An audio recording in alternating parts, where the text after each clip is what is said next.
welcome, everybody. Welcome to episode 2 of Hella Dope Wrestling Reviews. I am the one and only Black Knight. This guy right over there, whatever, he's there. Let's just put it that way. Ted DarkClaw, how are you doing, sir?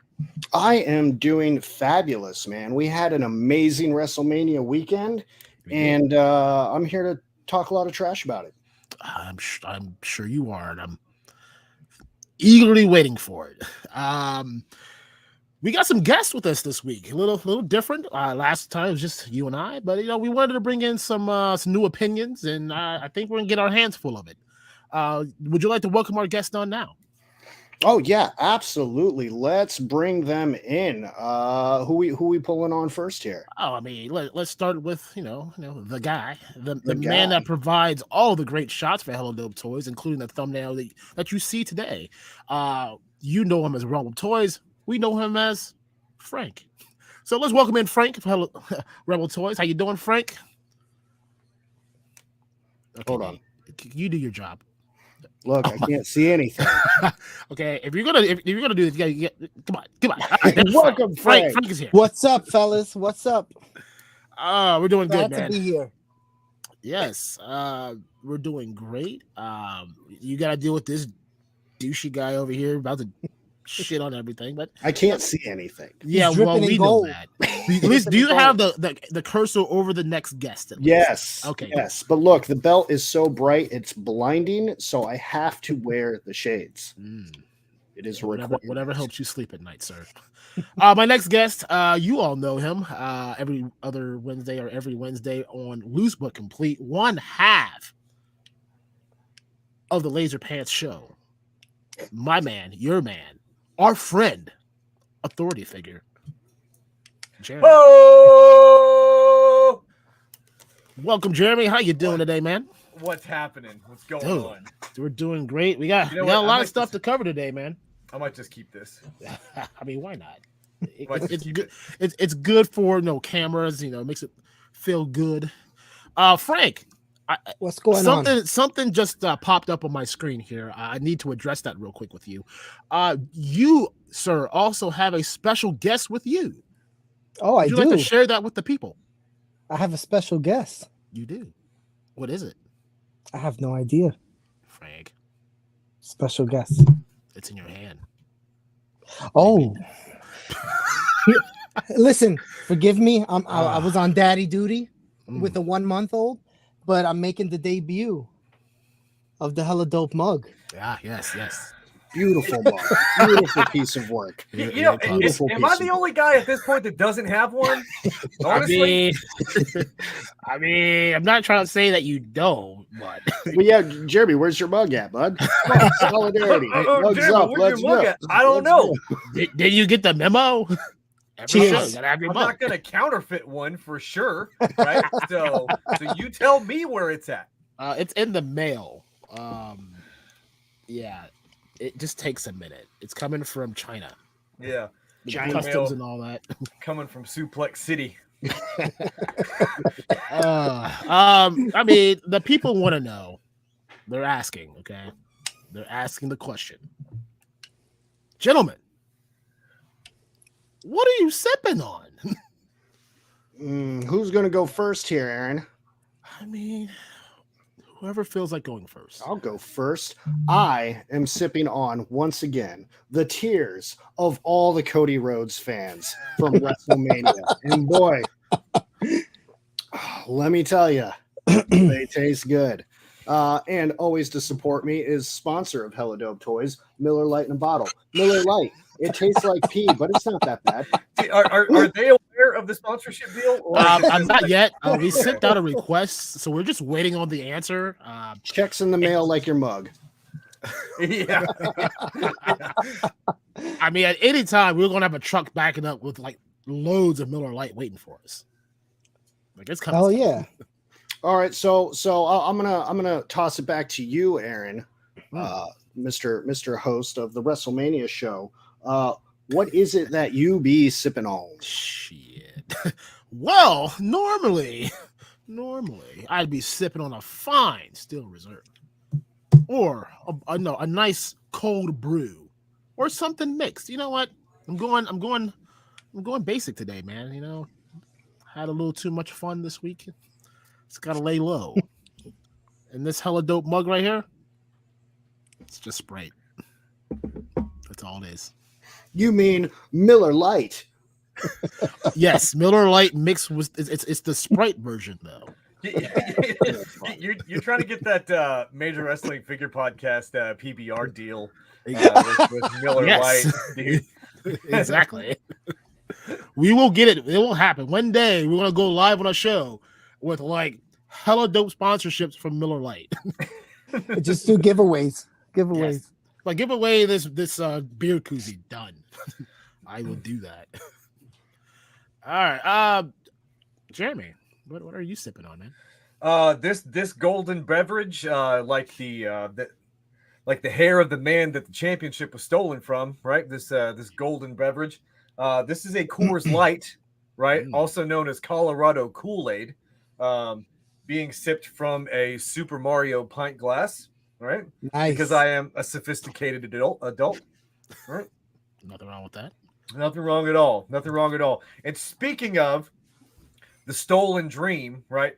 I have my American Nightmare shirt on to show solidarity with Cody Rhodes, who the dream was stolen from. We all know that the man was on so God mode. God mode, okay? Greatness. Look, even the Sentinel back here, he knows what's up. He's throwing them up. He is with the ones. Yeah, Roman Reigns is such a snooze fest, right? He's walking. He's a walking, talking Ambien pill. He's just like, I can't imagine anybody being more boring than Roman Reigns. You know what? And I used to feel sympathy for him, right, back during the King Corbin feud. With the cans upon cans of dog food that were getting poured on him, and now you know what? There should have been more. They should have dumped more on him. To be honest with you. Oh my goodness. Anyway, Frank, what are you sipping on? All right. So I'm going to be the lightweight of the evening, my friends. So I'm sipping some H2O out of this hella dope mug this evening. It's all right. With a tear in my eye. It's all right, man. At least you got the mug, you're sporting it, and you got something in it. Just add it to my glass here. One extra tear is not gonna hurt. Well, gentlemen, I mean, we're here to talk about some wrestlings, and my camera, of course, is going out because it wouldn't be a show if my camera was not in focus. Right. I want to go ahead. So we're getting into discussion. I want to bring in my co-host here. Yep. He and I have been together for a very long time, roughly 32 years, I think. We've been hanging out together. So right here, the Winged Eagle champ, Hulkamaniacs out there, Hulk Hogan, wrestling buddy. Yes. Nice. So we had a good WrestleMania weekend. Did anyone watch NXT? I don't want to go too far into it, but anyone watch The it? pay-per-view? Yes. Yes, I did. Kind of. I mean, it wasn't a wow. But It was okay. Main event was pretty decent. Nothing crazy. I think really that's kind of like the standout was. Everyone wanted to see Carmelo Hayes, Braun Breaker. They delivered a great match. I'm really getting mad at this camera right now, so put your palm up in front of it. See, it works sometimes, and other times it doesn't. So there you go. You got it. Anyway, yeah, that was the match. They gave the NXT send off like they always do. But we'll just leave it at that. I mean, Braun Breaker lost his title to Carmelo Hayes. Spoiler alert for anyone that didn't watch it or don't care to watch it. But Don't care to watch it. Saturday night brought probably, in my opinion, the greatest night of WrestleMania 39. I mean, beginning to end, I mean, you can have your opinions about the fatal 4-way tag team match. It is what it was. But as a card, beginning to end, was a well-built card. Mm-hmm. let's get Yeah, right into I it. can't disagree with that. Night one was definitely the better of the two. I'm sure we're going to get into match by match, right? Yeah. But Oh, I'm gonna save my thoughts for when we get into it. Perfect. Well, let's jump right on Yeah. into it. The first match of the night opened up with a United States Championship match. John Cena, Mr. Big Match John versus who you would like to think is going to be like the buildup is the next John Cena and Austin Theory. I like to think he's more like the Miz, in my opinion, honestly. He's more like a Miz meets Tyler the Breeze NXT type. I could see that. I could see that. But this match was kind of short notice. I think they had like 3 weeks worth of build. But the problem was Austin Theory needed a staple win. And there's no bigger staple win than a John Cena win 10 years ago. Yeah, exactly. 10 years ago. I had to say that for that last part because that was very important. Right. I mean, John Cena does John Cena things. At this point, his job is to put people over, and he's doing it. Right. For somebody who's a veteran of the locker room, he's had his time in the spotlight as far as the business is concerned. I think he's doing the right thing, right? Which is putting new talent over. Look, I was digging his in-ring stuff. I really like the G.I. Joe inspired gear that he had on. Thought that was top notch. I just, you know what? If I was John, I think I would have kept the hat on. To be honest with you, Sure. Did anybody else notice for the first time that crazy bald spot that John Cena has? Oh, they pointed it out on the Raw before that because him and Theory were in the ring together. Yeah, He goes, takes his hat off. He goes, "Yeah, it's right there." Yeah, I didn't know that was there. I didn't see that Raw, but God, yeah. It's like the moon. That's Hollywood John now. He's got hair and a bald spot. Yeah. So I personally think Austin Theory, the future of the company, went in there, cleanly destroyed John Cena with ease. Essentially a squash match, to be honest. Stapling Austin Theory to be the next top guy. Now that Daddy Vinnie Mac is back in charge, baby. Oh man, Austin Theory straight to the moon. Next WrestleMania is going to be Roman Reigns versus Austin Theory. Wait. With Vinnie Mac back at the top, Austin Theory is going straight back to NXT, right? Oh no, that was his guy. You know what? That was his handpicked guy. No. This guy stinks of NXT. He needs to go back to development. You know what? He needs to go back further than NXT. He needs to go back to OV goddamn W. Right? Oh like that's where this guy belongs. Austin Theory he's not it. Like not it. I think he had too many beers that night. He still has a long ways to go.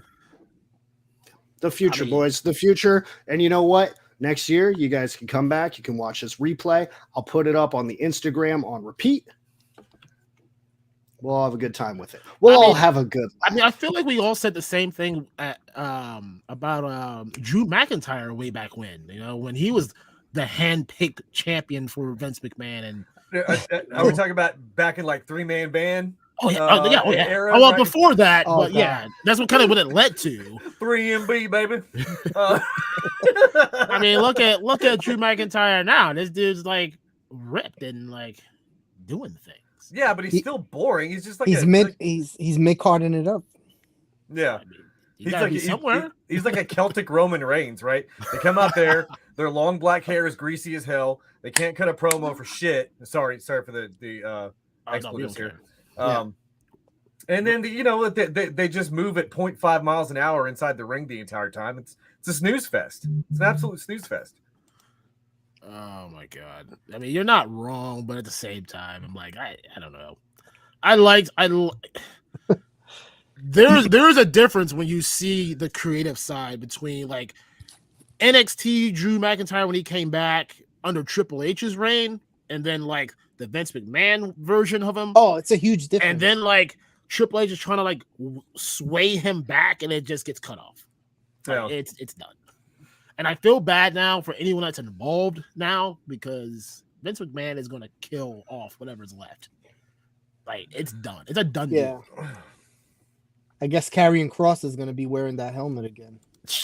I don't know what you guys are talking about. This is the best thing that's ever happened to the WWE in years. I think we'll all notice that we're tired of the Triple H constant kick out nonsense, the false finishes. I'm ready to go back to a simpler time.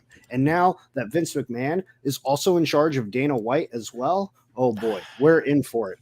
We're in for it, friends. I don't think he's in a charge. new of era Dana of wrestling is here. We need to go back to the good old days. People snorting coke in the locker room. Exactly. Exactly. He said exactly. Oh my God. What kind of show is this now? We need shots in the butt. We need another environment that's going to produce a Roddy Piper, a Ric Flair, right? Mm-hmm. Because what's going on right now, like you are not going to get that. You're not going to find those people, right? Can't this be is how fun. it is. Aside from Austin Theory. We're in the PG kids section era of WWE still, we're getting our Dino Nuggies off the kids menu. Hey, as long as I get some chocolate milk to go with that, I'm good. Some Dino Nuggies and some chalky milk, right? All day. That's what you're guaranteed to get. Any other thoughts about? We sidetracked a bit, but any other follow-up thoughts to that first match? I thought that was the weakest match of the show. The weakest? Interesting. Well, story-wise, I wasn't invested in it as much as some of the others. I think a lot of people was just good to see John Cena back in a WrestleMania. Yeah. How you bring out all those children and he gets his ass beat? Hey, maybe their wish at the end of the day was they wanted to see John Cena get his ass whooped. That was their wish. They said, John Cena, I just want you to lose to this guy, okay? That's what I want. Cena sucks. Yeah, it was that batch of kids. Oh let me get to this chat real quick. I don't want to like neglect. Oh them man, they are. You were right. It was a bit of a squash match, but John had to get out of there to finish filming whatever next straight to DVD movie he's working on. So, the guy's got stuff to do. I mean, you're not. I can't. I'm canceling the show. Fast and Furious. There will be no episode 3. Sorry, guys. Fast and Furious 27's coming out soon. He's got a lot to do, man. The sad part is you're probably right. It's gonna happen. God, highly articulated. Hello, welcome, fellow kidult.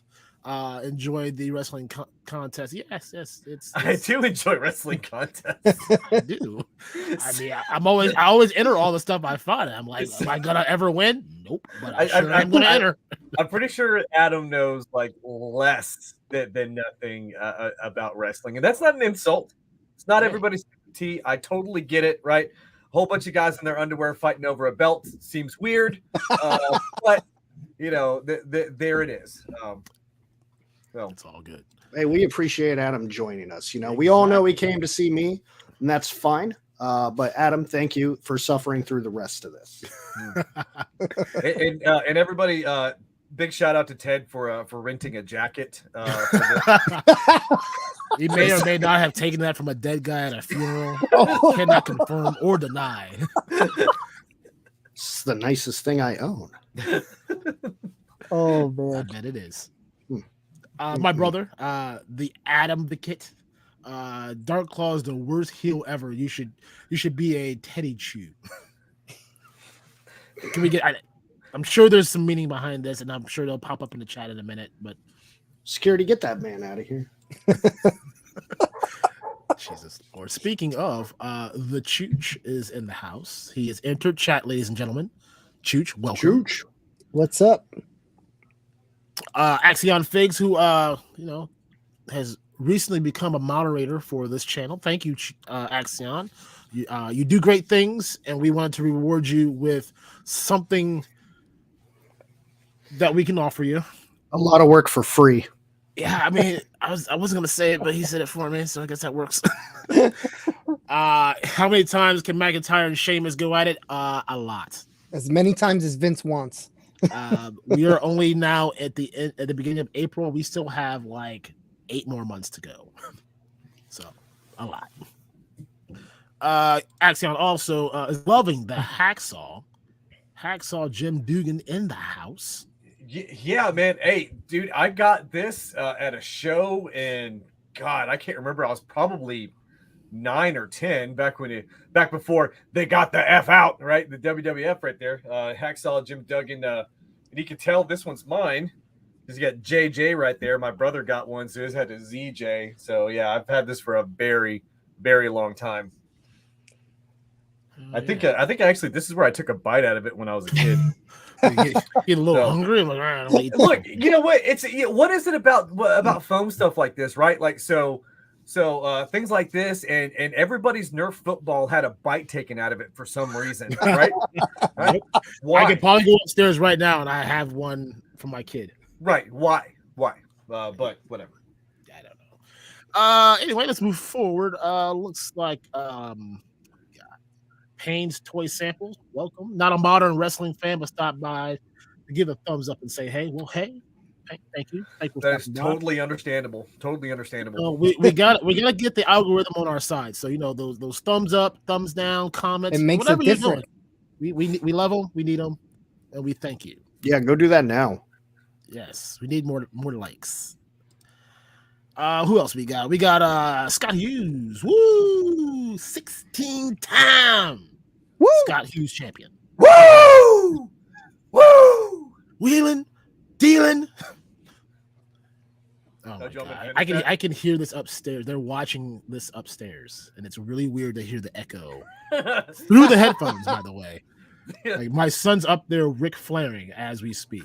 Man, you gotta throw the 4 up, man. Yeah. I remember the last show I went to was a house show, and we wound up getting, I think we were like 3rd from ringside, right? Like real good tickets, and everybody there was just lame, right? And then Charlotte came out, and she gets up and she's doing her, addressing the crowd, and I stood up, I threw up the 4, woo, and then she looked right at me, woo, it was awesome, man. Had a really good time. I still have it. One day I'm gonna be ringside at something. House show. I was aisle side at SummerSlam. Yeah, not ringside. I'm telling you, house show is the cheapest way to do it, man. Yeah, but I still need money because I gotta take the whole family. No, you don't. No, you don't. Oh, I know I have to, or I have to sleep in my car or in the shed. Looks like we got a bot in the chat. Who is that? One Honey Quinn. Hey, finally, you know what? We got a reason for Axion to have that wrench. Hey, look. Hey, is that your first bot? No, it's definitely our second. Oh, okay. That's how you know you're making it. But you know what? I mean, they're offering me some good promotions. I gotta take it. Look. You're making it when you get the sex bot in there, right? So that was what was that, like episode 4? I think we had the sex bot. Oh, okay, all right. Yeah, well, no, we're there, baby. We are on the map. Pardon me. Axion Figs says, "Hey, Frank. What's up? I just want to touch on this real quick, and we'll kind of jump back into the cards. I know, Jeremy, you're on restricted time, and I want to get your thoughts on some things. Little bit, yeah. But Vinnie Mac's rocking the weird porn stash. Makes it look like he's tied a girl to a train track and waiting for someone to save her.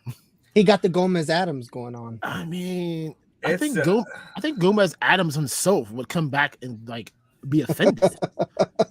But why dye it? Right? Why dye it that dark of a color? Right? If you want to brush a little bit of color in there. Oh okay. no, because he went full on and he did his hair too. Yeah, I know. It was very very what's the word I'm looking for? Not off-putting, not shocking, but I was taken aback right when I saw it. I was like, whoa. It just looked really bad, really bad. Oh, yeah. So I was actually going to do my stash that way tonight, but I ran out of time. And we all know why Vinnie Mac is doing this. He's got a brand new company. That means a brand new era of side honeys. And you got to be looking the part. You got to be so fresh and so clean. They don't want an old man. They want a guy with the Macho Man mustache, with the slick back brown number 4 hair. I think you could actually see the dye line on his forehead at the very top. But Ted, by all means, My Go boy's for looking it. fresh. My boy's looking Next fresh. Sunday, you're gonna see He's Ted looking with fresh. the Vince McMahon stash.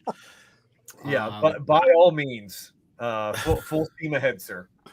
Anywho, I let's wish jump you back the to the best reason of luck. why we're here. Okay. I wish you the best of luck in your future endeavors. So I mean, we could touch on this tag match if you'd like, or we could just quickly look at it and then move forward. We're talking about the women's I fatal have- four-way. I have no well, thoughts. Well, we can combine both of them together, the women's and the men's fatal four-way.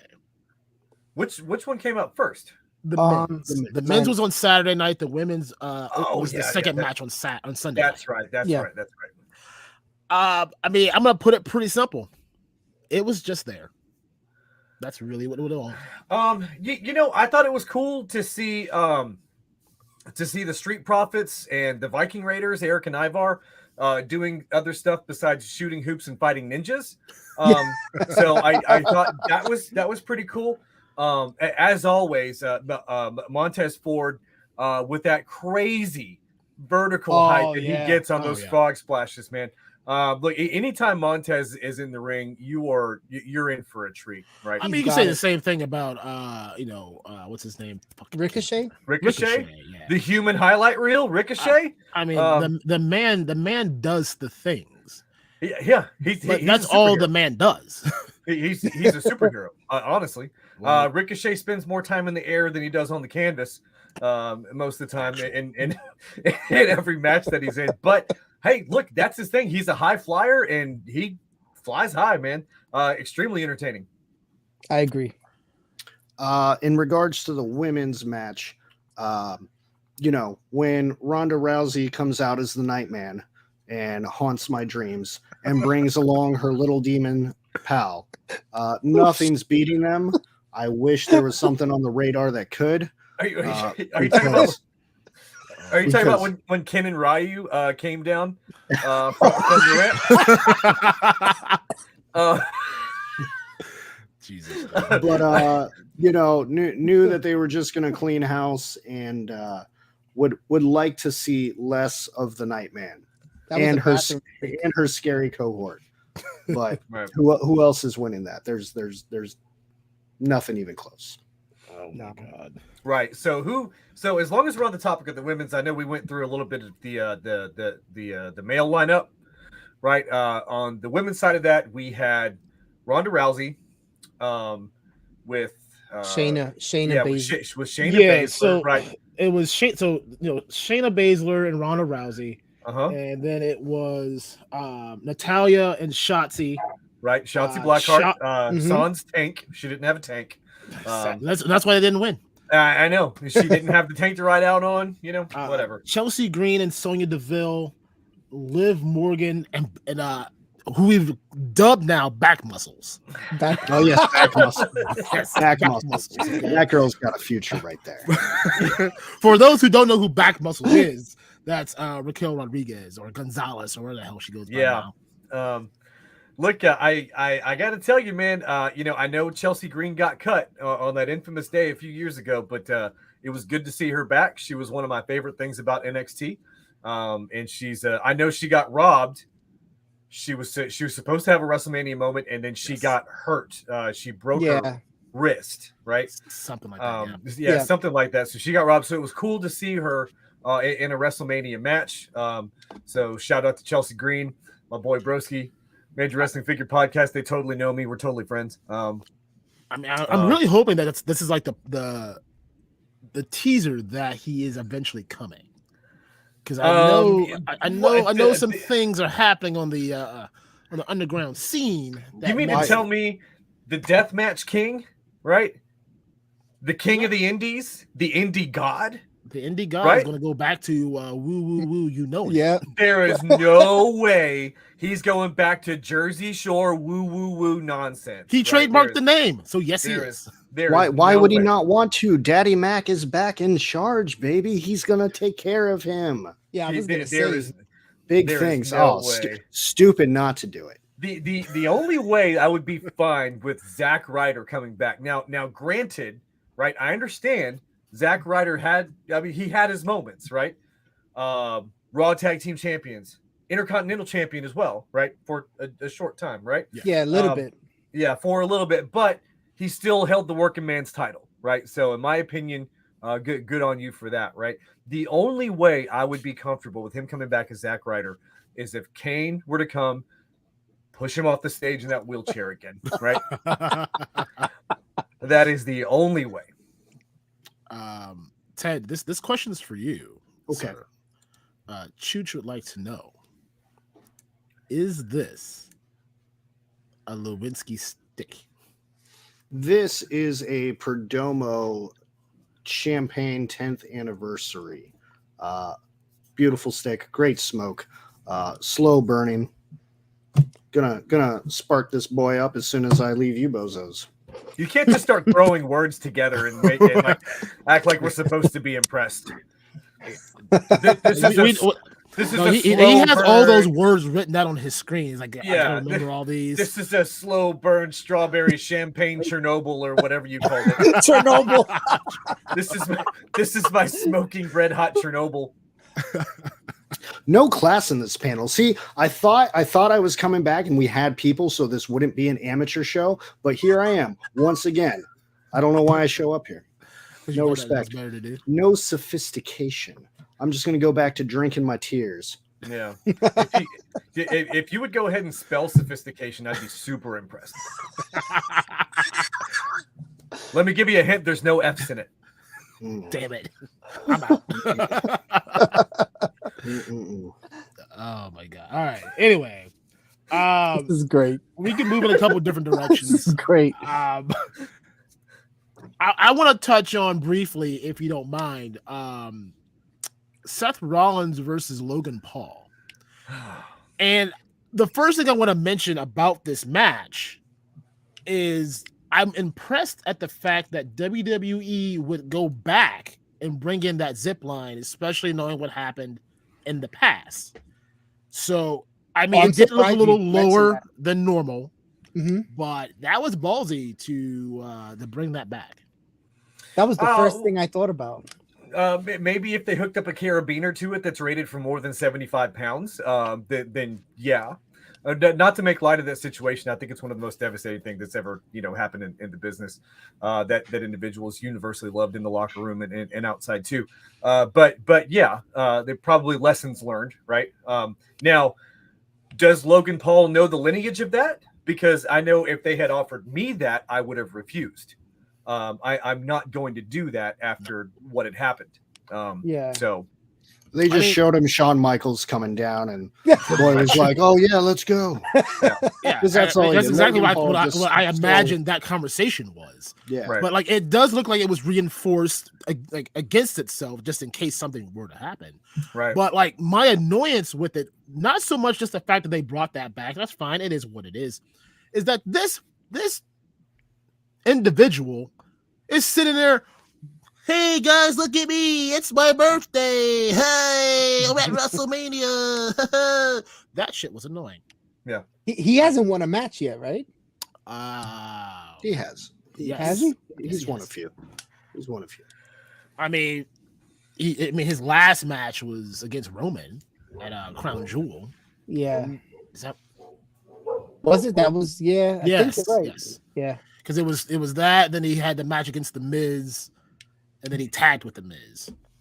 I might be missing a match somewhere in there, but I'm pretty sure that's. Yeah, it was him with Gronkowski, with special guest referee Selena Gomez. Oh, that's right. I mean, all the celebrities that you can possibly have in there. Oh my God! But I mean, outside of that, the match was okay. So we all thought that was R-Truth in the. I know, I really did. Right? I when they first showed it, I'm like, what in the like? It was a perfect spot if it really was going to be R-Truth. Because that would have been great. That would have been comedy gold. Yeah, because that's something he would do.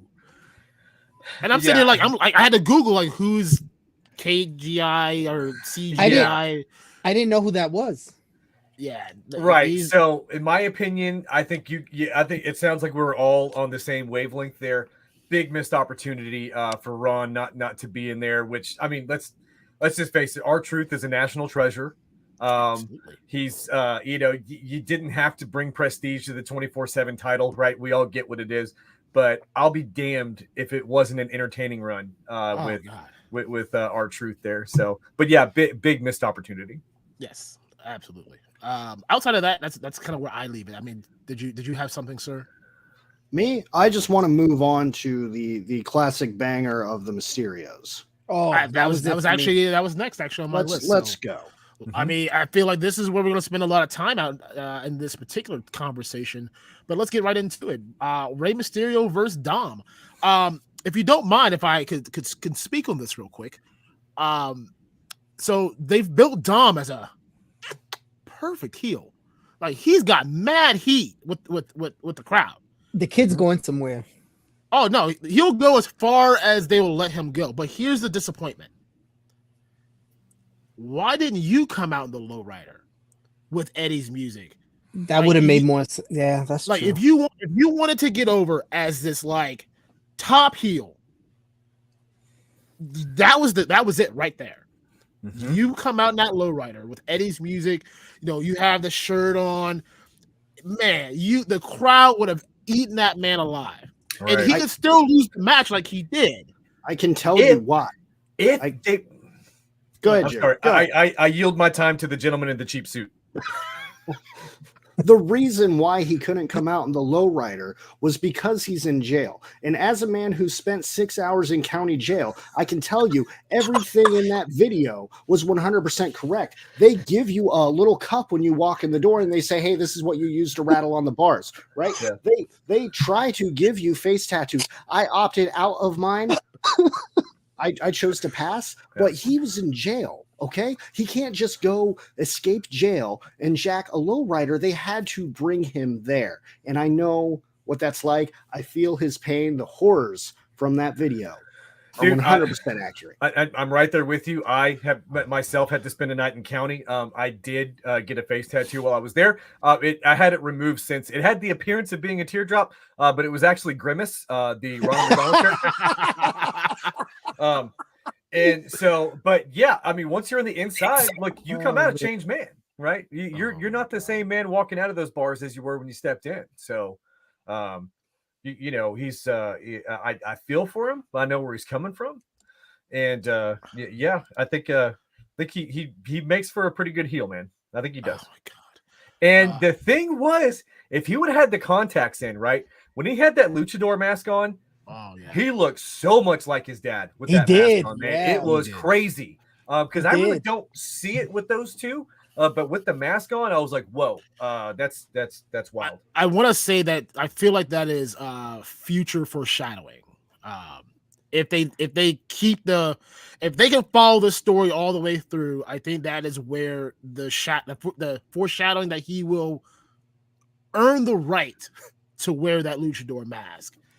But I want him to be a heel for a while. Oh yeah, I like. I want you to eat this up. Like, you need a good heel, and like he's doing it. You know what I really like? Maybe this is too much, right? But this was probably talked about in creative and got shot down, right? So he's got heat with his dad, right? He's coming out, hates his dad, hates his family, all that stuff. Ladder match. For if he's going to keep the Mysterio name, right? Oh, that'll make sense. Right, because you remember they had the custody of Dom, ladder match. Well, what if this one, right, if his dad wins, he keeps the name. If he wins, he starts going by Guerrero now. Interesting. Oh. You know what? That might have been kind of interesting. Those are just my thoughts. There's a lot of ways you can go with that. Because like you said, Mm-hmm. you had that whole scene where like he's sitting there and he's talking shit to his mom and his sister. Like, he threw the water at her face. Oh yeah, and like, yeah, oh my god, like the crowd. Like, I don't know if you heard the crowd when they did that, but man, I'm pretty sure that like if they didn't know that wasn't real, they would have beat his ass after the match. So I have some gripes with this. Okay, so Dominic Mysterio cleanly won that match. I don't know what that referee was doing, but there were 2 disqualifications there. Rey Mysterio is a Hall of Famer. He should be retired. He should be out of that ring. He shouldn't even be in there in the first place. And because he's got this prestigious Hall of Famer thing, the ref's just going to look the other way as Dominic Mysterio gets assaulted mid-match. If that would have happened to Rey Mysterio, that bell would have rung and would have been over. Dominic got robbed twice. Dominic Mysterio was the true winner of that match. And you know what? Sorry, Hall of Famer. You didn't win that one. Look, and honestly, right, I know a lot of the things coming out of Ted's mouth are straight garbage, but I have to agree with him on this. There was grounds for the official to boot the Mysterio family from ringside. Yeah. You know, what's the difference between them? For that. There's precedent for that. So. Oh, he got slapped. Yeah, the mom slap. Mm-hmm. But I'm like, what's the difference between that and them being ringside as a valet? You know, boot them the fuck out. Yeah. Yeah. No, I hate to admit that I agree, but I do. And look, I gotta give it to Dom. Right, he looks like he's working real good. He looks like he's working real natural, which is good. Given the fact that the nepotism going on there allowed him to completely skip the Indies, completely skip NXT, right, and then come up straight to the main event, right? So, but it looks like he's putting in the work. So, you know, absolutely. That was his first Mania. He's taken everything that his father has taught him and is running with it. you passed the backyard leagues, you skipped the Indies, right? Yeah. You skipped OVW, you skipped NXT. Next thing you know, you're right there on the big show. He didn't need that. He had the prison league, and that's where the real fight was. Okay? So show some respect to Dom. Right? I believe the term they're using for that now is nepo babies, the nepotism babies. Got it. Right. I have to look that up. Anyway, any other thoughts, Frank? Anything you had on this match here before we move on? I thought being his first WrestleMania, the kid, you know, he's not a great wrestler, but he did what he did. I enjoyed it. He has good storytelling, and I'm all in for it. All right, fair enough.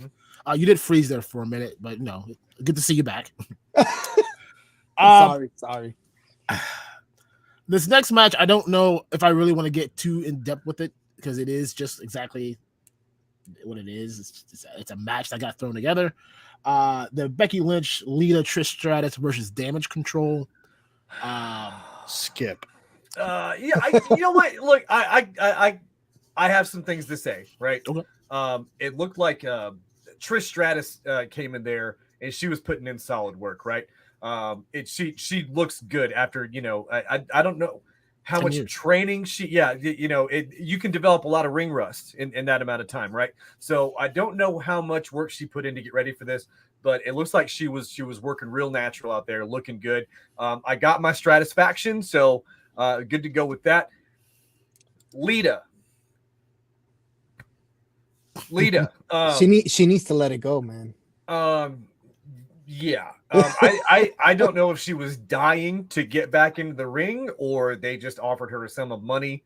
I think it's the latter. Right. A sum of money that she just couldn't pass up. But that was, you know what? I'm just gonna say I've seen better performances, but it by someone in her age group, right? It looked like she was working stiff in there, and that's never a good thing. No, I mean that's how injuries happen, and no one wants that. No. You know, obviously what's his name? Ridge Holland took out Big E. Oh yeah, with the neck injury. You know, he works very stiff. Probably not as stiff as like a John Cena. Very. But I mean, it's like we're gonna talk about the stiffest worker in the business. Talk about Bill Goldberg, right? Bill Goldberg's been stiff since WCW. Right, that's what I'm saying, right? He took out, he takes out my boy. Took out Brett, man. Yeah, he took out the Hitman, right? And if Adam, highly articulated, if you're still in the chat, you should be highly offended by that as a fellow Canadian. Right, because I think he is royalty there. I think he is on your money, right? Bret Hart's face is on your currency, along with Alanis Morissette. So you should be very, very offended by that. Yes, I also heard that Celine Dion was actually is very highly on one of their money amounts. treasured in Canada. It's really like the face that they stamp onto gold bars is like Celine Dion. On the back of it is the Titanic. Oh, yeah, I went there. It's my show. I do what I want. I'm not getting monetized anytime soon. So yeah, look, we got a pretty standard performance out of Bailey. We know what we're getting with her. So Becky looked good in the ring. Yeah, I mean, when you're the man, she is the man. You know, that was a filler. That was a filler match. I guess I don't know. It was like I said, it was really, really cool seeing Trish Stratus again. I really enjoyed that. So she was the highlight. Yeah, but I mean, I think she was supposed to be, honestly, right? I mean, it's Trish freaking Stratus, right? Get that stratisfaction up in the stratosphere, baby. Yes, guaranteed. Let's get to this last match. We'll take a little chitty chat break before we round into night 2. Okay. The main event. You missed one. No, I know I missed one, but I did it on purpose. Okay. I mean, we can talk. Okay. Host of I was gonna kind of lump that into the afterthoughts. Okay. I got this. Okay? If it's the match that I'm thinking about, it's very worthy of getting lumped into afterthoughts. Yes, it is. I got some thoughts on the main event. Yes, the main event that we need to discuss, because, like I said, it is a story that has been brewing for a long time, and it took some turns, and it came to fruition, not the way that the fans wanted it. I mean, Ted DarkClaw still sipping those Canadian tears, but we had the Usos against Kevin Owens and Sami Zayn. This match kind of came together in the hopes that KO and Sammy could do this together one time. It doesn't have to be about friends.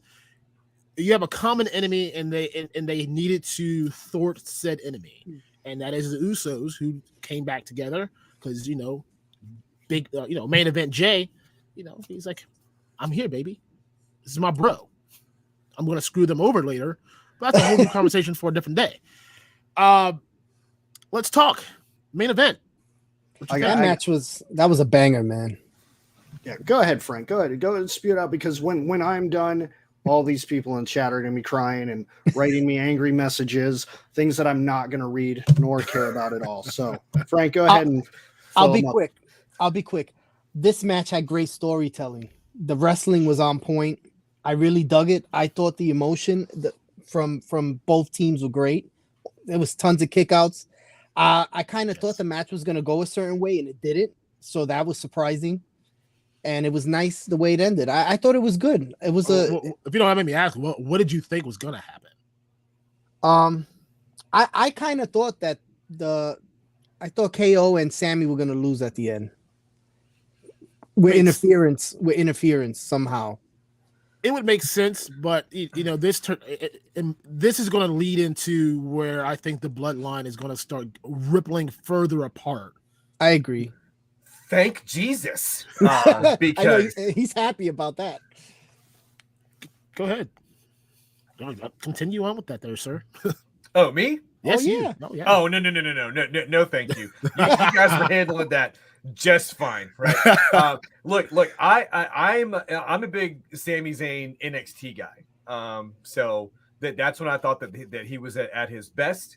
But so I'm biased as far as this is concerned. So, but it sounded like you two guys that had a pretty good handle on this. So I don't want to interrupt that. Oh, hey, no, your opinions are just as good. I just think the bloodline's lame. I really do. I think the head of the table gimmick is lame. I think Roman Reigns is lame. So anyway, yeah, that's my 2 cents. Actually, this was a build up because I know what's about to come from over there. So, Mr. DarkClaw, the floor is yours. I would like to preface this with Sami Zayn never has a bad match. However, how pathetic has Sami Zayn been? Okay, he weasels himself into the bloodline, finally gets accepted. When it's time to do the job, he refuses and then cries when they whoop his ass afterwards. And then the person, well, first of all, before he even got to KO, the first thing he does is go and cry to the Uso brother and be like, oh, they don't, I acknowledge you, blah, blah, blah, blah, blah. Weasel. And you know what happened? He fucked around and found out. Mm-hmm. So then, now that he's completely booted out and he has nobody left, he has to go crawling back to KO. The guy that he's been kicking around for months. All my friends left me. And he said, bro, that's what I told you was going to happen because you're fucking pathetic. Yeah. And for some reason, I don't know if KO was drunk that day. I don't know if Sami Zayn brought him a real nice sandwich, but he was like, fine, pal, you can hang around with me. And Sami Zayn weaseled himself into getting tag team gold. Absolutely pathetic. You know what? I hope they enjoy those belts because they're not going to last long. Bloodline's going to come back around. Usos are going to lay down that Uso penitentiary, and yeah, I don't know. Anybody supporting Sami Zayn still? Embarrassing. Absolutely embarrassing. Weasel. Pathetic fool. Pathetic. Just crawling around, scurrying around, trying to find the next hole to hide in. And he's got a nice honey hole right now, but one day Kevin Owens is going to be in the bathroom and Sami Zayn's going to get his. Okay. I didn't know this is that kind of show, but all right. Wait. When KO and Sami Zayn are in the bathroom, he's going to get his what? No, KO's going to be in the bathroom. Probably taking care of business. Sami Zayn's going to be waiting outside the door. Oh, okay. All about clarification on this show, ladies and gentlemen, because that could have gone one of a million ways. Yeah. Yeah. I mean, outside of what he just said, I mean, this was a story that has come to, I don't want to say it's come to an end. I think there's still more they're going to go to. I still see somehow, some way, this leads back to Roman Reigns. It may not be at SummerSlam. Maybe it's at Survivor Series. I'm gonna go with Survivor Series. The way things have been going. So, you know what my favorite things about the Usos is? I'll tell you my favorite thing about the Usos. Right, I got invited to a birthday party for one of my work friends' 5-year-old. Right, and he's super into wrestling. And so I went to get him a couple of figures. So they didn't have Jimmy and Jay, but the cool thing is that you can just get 2 Jimmys and give them to this dumbass kid because he doesn't know the difference between the two, right? So that's my favorite thing about the Usos. There's a distinct difference. Their names are on the box. That kid can't read. He's like 5. They look totally different. Do they? Right? Because there was a bit of controversy as far as Mattel is concerned. Not too long ago, for head scans between the two getting switched around on accident. Really? Yeah, probably Sami Zayn. Sammy's in there dressed like Castro with his little Cuban dictator outfit, switching heads on the Usos. See, that's where the real beef started. This is how it happened. I get it. It all makes sense. All because of a head scan. Yep. That's some shit. Anyone else has any thoughts on this main event? I mean, like I said, for me, it kind of was one of those you saw it coming. Like you knew the outcome. In my opinion, maybe you share a different one. Is that they had to win? Like I said, it has to now build the divide between the bloodline. And I think, sadly, this could go where you have like that 2 NWOs. So you want to have like Roman's reformed bloodline, and then you have this over here because main event Jay is going to come get his because he's coming for Roman Reigns' ass. There's no issues in the bloodline. The bloodline's fine. They're all fine. They're all fine. They're fine. I hear worry in that. No, they're fine. If I'm not mistaken, if I can interject real quick, wasn't there there was another match from night one, right? Wasn't It was. I was saving that, but yes. okay. The women's title. Okay. Yes, Sorry. I was saving that on purpose. Yes. My apologies. I didn't have a copy of the show notes. I didn't want to skip that one over because I got a lot to say about that. So there's some things. There's some things in the second night that I don't think either of us really care to talk about that much. I want to save like some big chunks for obviously the things that we want to talk about more. Yeah, because thankfully Jeremy's only got like 35 more minutes left. Yes, so. This is all strategic. Let's hit this chat up real quick. And if I could just say, it's not because I have a time constraint so much, is that's the maximum amount of time that I can stand spending a screen with Ted freaking DarkClaw. Okay, so that's why I only have that much time left. Dude, I do this every week. I know it's rough. Sometimes it's 2.5 hours. Like the Lord, gotta deal with this guy, and then he calls me afterwards, like, bro. I'm like, all right, man, whatever. Let's get to some chats because I don't want to leave them hanging. Scott Hughes, welcome. I think you're still in the chat. I think I saw you pop some stuff in there. Does anyone remember when Jim Dugan went to WCW, swapped out his real 2x4 with a fake one? He hit someone with the board bent. I don't remember that. I recall it. Oh, goddamn camera. Come on. Work for daddy. Yeah, fuck it, I don't care. Anyway, I think that was more towards you there, sir, Jeremy. Went to WCW, so I gotta say, the Monday Night Wars for me, I did used to switch back and forth a lot during those days, but I think until really the NWO had me like hooked in, I was spending more time on the WWF side of it than I was WCW. But then the roster over at WCW got too big to ignore after a certain amount of time. So, yeah, it was. I mean, that's why they called it the Wars. As far as I'm concerned, right? I was the battleground. They're trying to win me, right, as the viewer, right? So, I'm going back and forth between the two. So.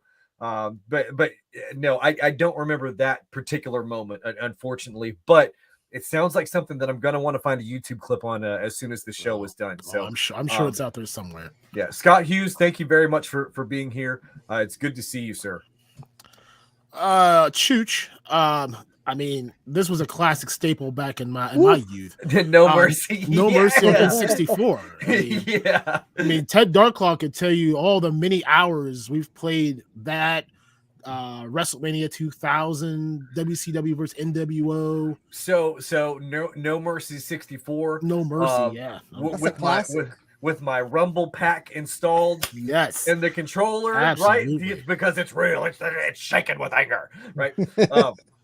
So yeah, many an hour sunk into that game. Absolutely, man, that one was great. That was the one that had what was it like? They were like the Japanese, like kind of like default characters, like Tanaki or something like that. I forget his name. I know who Aki Man. There you go. There you go. Yeah, Aki Man was a beast. He was, and we always got into tag team matches with him. Telfon, how you doing? Welcome. We're kind of behind on some of these chat things, so we'll kind of go back and preface some of these later.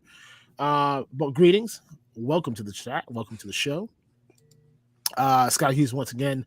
I am in Greensville, South Carolina. We used to have NWA wrestling at the Greenville Memorial Auditorium every Monday night. The Four Horsemen were formed in the locker room there. Hey, that's a story that can never be forgotten. Hey, Scott, I gotta once we're off the air, I gotta send you a picture. But I do have an 11x17 of the Four Horsemen stable with all of them, all signatures on it. I got to send that over to you and let you see it. It's pretty cool. I feel like one day we just need to have a stream of all the wrestling like things you have. So I'm sure you've got some gems that you have yet to show. Oh man. So, yeah, I've got a ring worn signed Ric Flair boot. I have that. That's awesome. Yeah, thank you very much. It's probably, as far as my collecting is concerned, it is my prize piece. Yeah, I have the city because look, I'm the biggest flare mark that you're ever going to find. Well, maybe color not, are they? but blue. They're blue. Nice. And so, but it's just one. I don't have the set. I just have one boot. So, Okay. so yeah, I have 11 by 17 with the entire stable on their signature. I've got one of just Arn and Rick as well. So, yeah, I'll send you those pictures so you can see it. It's pretty cool. Axion doing his thing. Make sure you guys hit that like button. You know, we appreciate the likes. Okay, the likes, the dislikes, whatever you got, just throw it at us. We're good. I'm here. This is going to have a record-breaking amount of likes. You know, I see Ted in the chat trying to get some cheap heat on me. Okay, fine. Hey, whatever we got to do to break the algorithm. Okay. Jeff Morris, good evening. Welcome. Hope you're doing well. My brother's liking your backdrop there, Frank. Thank you. Appreciate it. It's a hodgepodge of shit everywhere. That's your hodgepodge, though. You know, fuck it. Yeah. I see you got those. You got some Detolf Zigglers back there. Yeah, I got a few. Yeah, those look good. So sorry, I interrupted. My apologies. Axion, this is going back to the Lita match.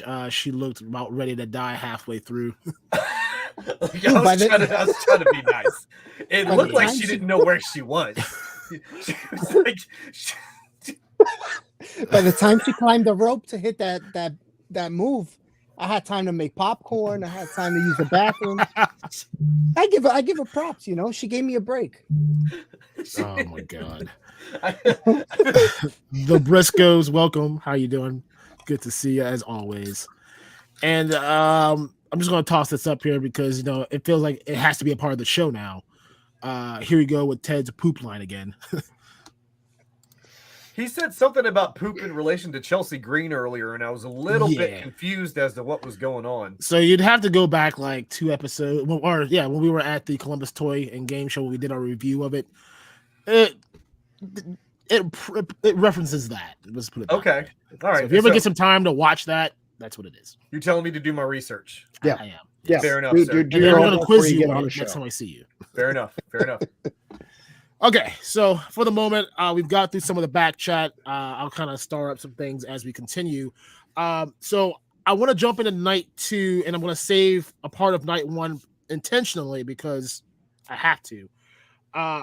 Night 2, I kind of want to lump some things together in one giant conversation just because I feel like it has to be done that way. We've already talked about the women's tag match, the Fatal 4-Way, so I don't want to really touch on that again. We've already said our piece. I want to talk about, honestly, right now, the Brock Lesnar almost match, and then kind of lean right into the Intercontinental Championship match. That match was almost entertaining. So sorry, God, that was bad. Anyway, please, sorry. I'll see myself out. No, I mean, unfortunately, this is the one part of the match that I didn't get to see. I mean, I saw some of the highlights because I said my obligations elsewhere. But I thought was going to happen was that Brock was going to put almost over. Well, apparently that didn't happen. Did you call him almost? Almost. I planted that seed. Almost. It was almost entertaining. Well, you did a damn good job because psychological warfare. I mean, either that was the original plan to begin with, or when the whole UFC buyout happened that brought him back. 1 second, please. So, what are you pulling up? Are you pulling something up here? No.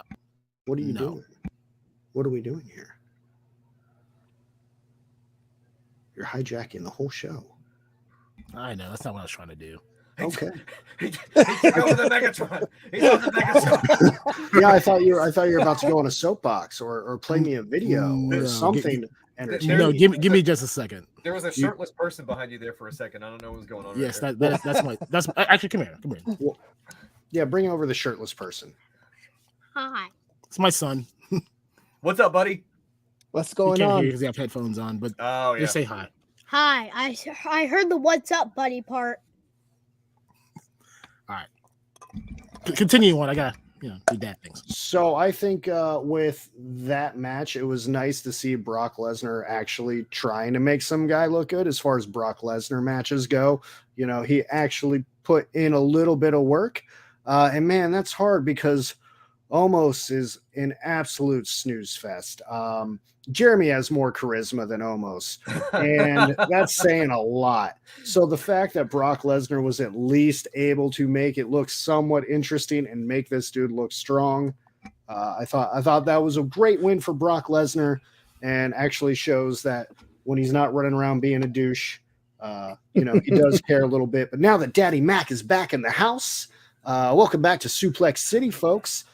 That personality for Brock Lesnar is gone. Look, I got to tell you, the Brock Lesnar Mattel action figure has more personality than Omos does. And honestly, yeah, he did make him put in work, and you could tell, right? Because Brock was blown up. Like he was blown up in like 90 seconds. You could. He usually like is. Barely hanging on. He usually is just covered in sweat and looking like he's about to in 30 burst. seconds. During like a really, really good Brock Lesnar promo, which is usually like 7 words.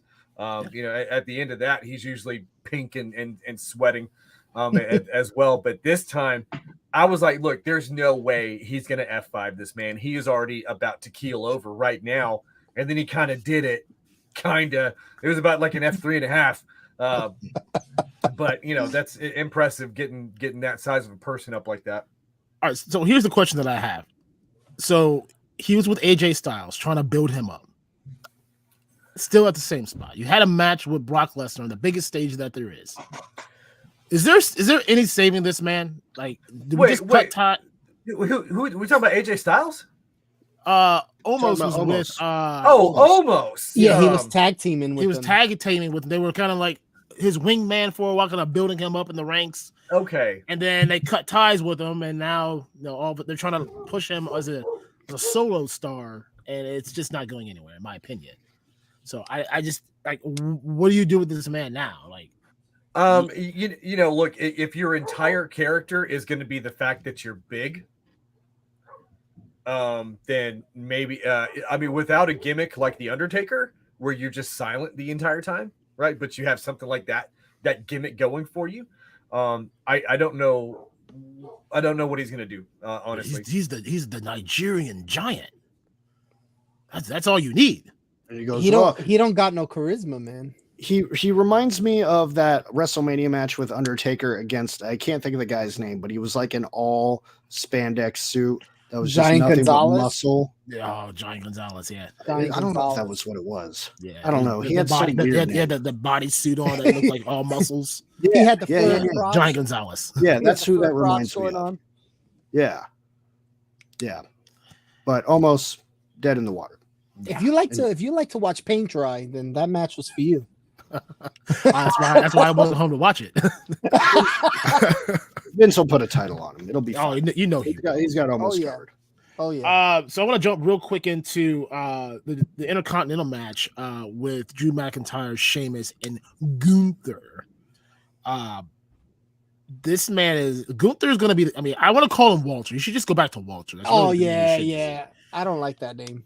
But if you want to talk about adding prestige back to a title, this man is doing it. Every match he's been in, he's putting on a great match.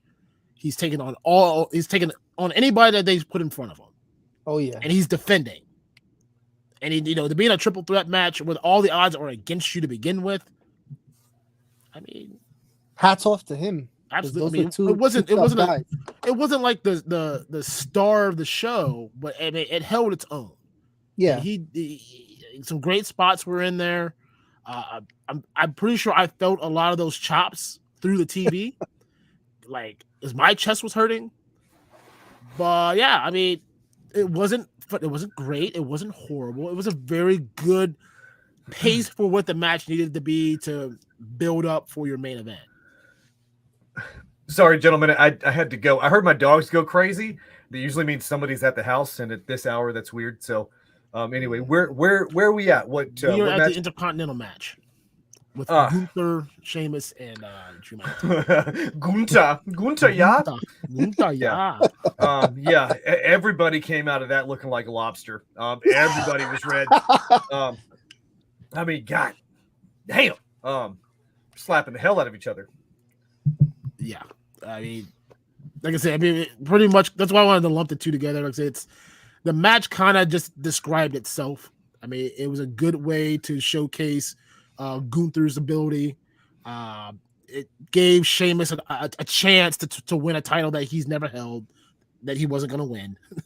It's okay, Sheamus. One day you'll get yours. Wait, so if he would have won that match, he would have been. He There would've was been something. He would have been a Triple Crown champion. Gotcha. It's the only title that he's missing. And Gunther, yeah, with that new physique. He definitely looks a lot different than I remember him, as someone who hasn't been attached to the product very closely at all. The NXT UK version of much bigger. I mean, that shows you one that he was committed. Like, you don't just drastically change your look if you're not committed to the brand. And I guess they had discussed, this is the future. This is what we want you to be. Right.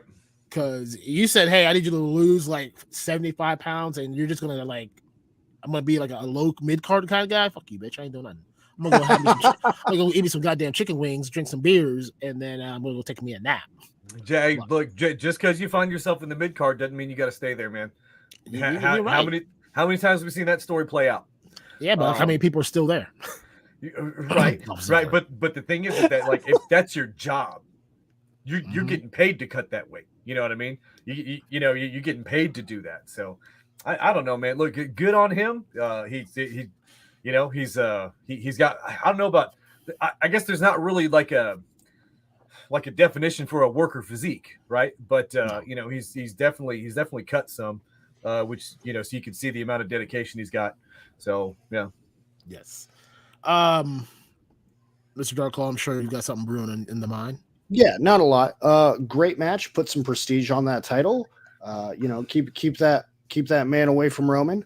But it's nice to see somebody's actually getting built up. And I think if you're gonna take that title from him, if anybody's gonna do it, I think that's the man above. I mean, Slap he's the tattoo off of him. the next closest. But it was good use of Drew, good use of Sheamus. I'm not much of a brawling guy. I like more technical, high-flying wrestling. But enjoyed it. Made the title look stronger. We need more of that. Aside from our boy Austin Theory holding down that U.S. title. Belts are looking good. Belts are looking shiny. Our man Gunther for the win. Gunther, yeah. You know the best thing that could possibly happen for Drew McIntyre. Bring back Jinder and Heath Slater, right? Let's get 3MB back together. Let's get 3-man bam, baby. Let's get it back together. Oof, you talk about a stable run right there. Jeez, I mean, they had a run. I mean, it was good. Hey, they're all pretty jacked. Rocket on their back. I'm straight, a 3-man straight to the moon. man. 3MB, baby. Let's move forward. I know we're going to try and cut it close on time. I'm going to hit these couple up real quick. Edge versus Finn Balor, Demon Finn Balor at that, in Hell in a Cell. Now, the original plan was actually to have Gangrel come out with Edge. Was it? Yes, that was the original plan. It's like 500 pounds. Well, Bring out he walks. His legs are all like bowed in. So he takes he takes the Goldberg walk to get to the ring, like forever. But yes, the original plan was to have him come out with Edge with the Brood music to kind of interact with the Demon Finn Balor piece, but they scrapped it last minute. I mean, I'm kind of done with the story. I hope it's done. Yeah, I have some thoughts. I'm sure you do. And then I'm gonna let Frank bust it wide open after, because we're gonna need some soothing after Speaking this. of busted open. Anyway, yeah, sorry. Yeah, well, we'll get to that. Yeah. So first of all, didn't care for either entrances. I thought Finn Balor coming out there in the demon paint, doing the slow motion twirling around with purple smoke it just looked like grown man cosplay, like his heart wasn't in it. And it was kind of embarrassing. And I don't know if it's because they couldn't put the smoke on the ramp for him to hide in and add some of that. So they're like, oh no, just twirl around a little bit. Like, just do this. We'll put you in slow motion. It's going to be perfect. No, it was embarrassing. Terrible entrance. Over the Brood Edge thing, like it's done. We just pull it out every now and then. He doesn't do anything with it. That, and for a storyline that's gone on way too long, you're going to put something in Hell in a Cell. You got two guys that can actually work, two guys that can actually wrestle, and you're going to put them in an indie garbage match. Yeah. Absolutely embarrassing. We're just going to pull out tables, ladders, chairs. Those guys could have actually had a barn burner of a match. And instead, Edge threw a ladder at Finn Balor's head, cracked his skull wide open because they're doing an indie garbage match. Might as well act like we're AEW and screw somebody up in the process. Embarrassing for both parties. Absolutely horrible spectacle of a match. And wish I didn't watch it. Both of them can do better. Hope this is finally over. Should have been done a long time ago, but if they were going to end it here, a traditional Hell in a Cell match without all the bullshit would have been fine. Finn would have appreciated it. Finn's I'm head done. Appreciated it too. I'm done. Frank can lighten the load. I heard Edge had a lot of ideas going into that, and I think he got shot down for most of them. I agree with Ted. I think the match. I think Finn is in his prime. He could put on a hell of a match, and he just got busted open, man. His brain almost spilled all over the floor, and they had to cut it short somehow. Yeah, he lost a lot of blood. I wish I had my phone connected to this because that picture. Jamie, do you have that picture? Saw that? It was bad. Yeah, I sent it to that little 3-man group. Yeah, I didn't know if you had it like accessible to you right now, but yeah, it's no. It's online right now. Like it's that. Whew, yeah, he got. Bad. I mean, I didn't think it was that bad, but it was bad. Look, first of all, if you've been watching this business for a long time, right? You've seen ladder work before. How many times have you seen somebody throw a ladder at somebody, right? Why would you try to block it like this, right? Anything, you always go like this in front of your face, right? That would have prevented that from happening. So if you want to talk about amateur hour indie nonsense, then yeah, that was kind of amateur hour indie level work, unless he was trying to get busted open in order to, like a modern day blading, like add something to the match or something. I don't know, but I mean it's Finn Balor. He should know better than that. Leave it to Moxley, man. Jesus. Nobody bleeds like Dean Ambrose. He blades in autograph signings. He's got a Sharpie, like just trying to cut no, honestly, what I would like to see a loser leave town match. Obviously have Edge go back to 1999, where he belongs with Papa Roach and other celebrities like that. And sorry. Oh my God. But yeah, like I could see doing a ladder match. I could see doing a tables match, but then you got Hell in a Cell, then it turned into a tables match, then it turned into ladders, then the kendo sticks came out, then the steel chairs, and all we were really missing was, Triple H's sledgehammer at that point. I'm sure it was there. Yeah. They did some steel step work as well. It was way too much.